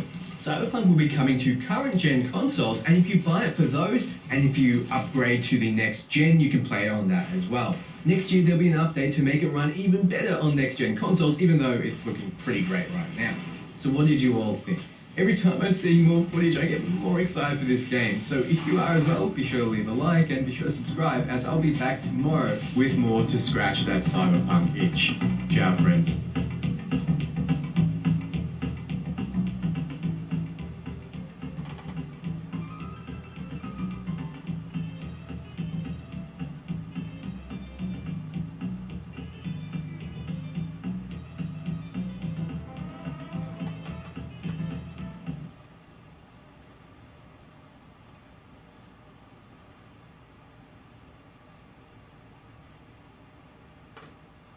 What's going on, guys? It's Epoxy, and I haven't had the time to cover a lot of the info coming out of Cyberpunk 2077 outside of Night City Wire Episode 2, as I was solely focused on my 2 trailer analysis videos, which if you haven't watched, I really suggest you do so. However, I figured today we would go ahead here in this video and go through loads of new Cyberpunk 2077 info we have received over the last week and a half, from new developer interviews, unreleased footage, new screenshots, and much more. This is going to be yet another very, very long info dump video, which means I'll of course be sure to timestamp it. So if there are any topics you've already heard, feel free to jump past it. Just keep in mind there might be some bonus details you could miss along the way. But with that said, let's roll the intro.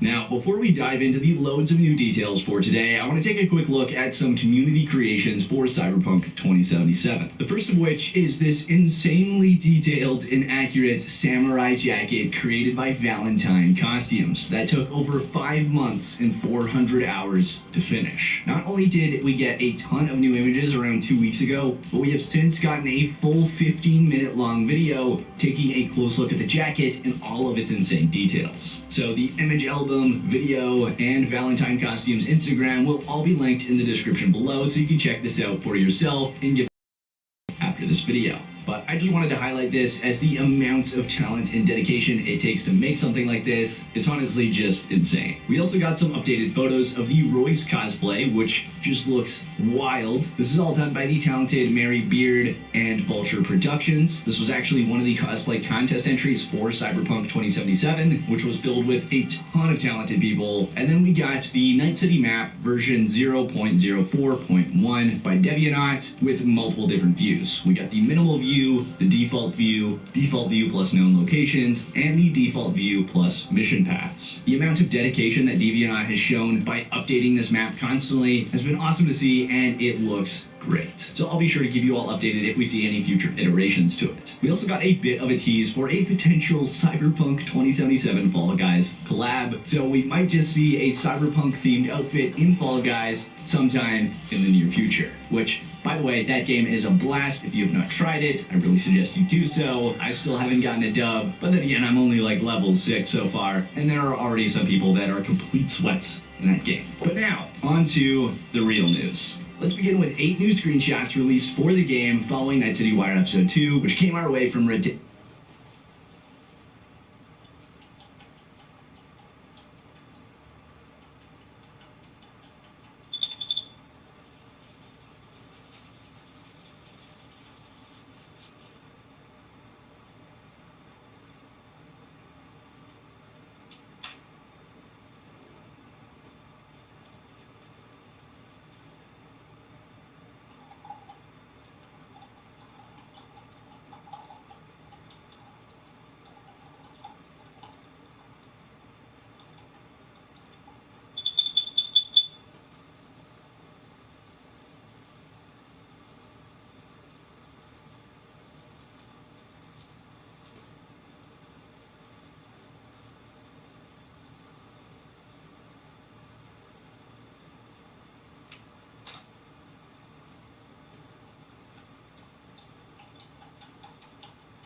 Like I said, this background is going to be slow and boring. It's just a bunch of straight lines. There's some paintings on the wall behind her. You can't really make them out in the photograph, so I'm just kind of making them up as I go, just like some little abstract shit.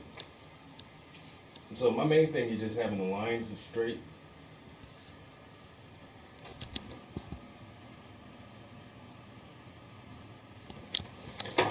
Which is looking good so far. Alright. Oh, been here about 3.5 hours.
Yep, my bad, guys.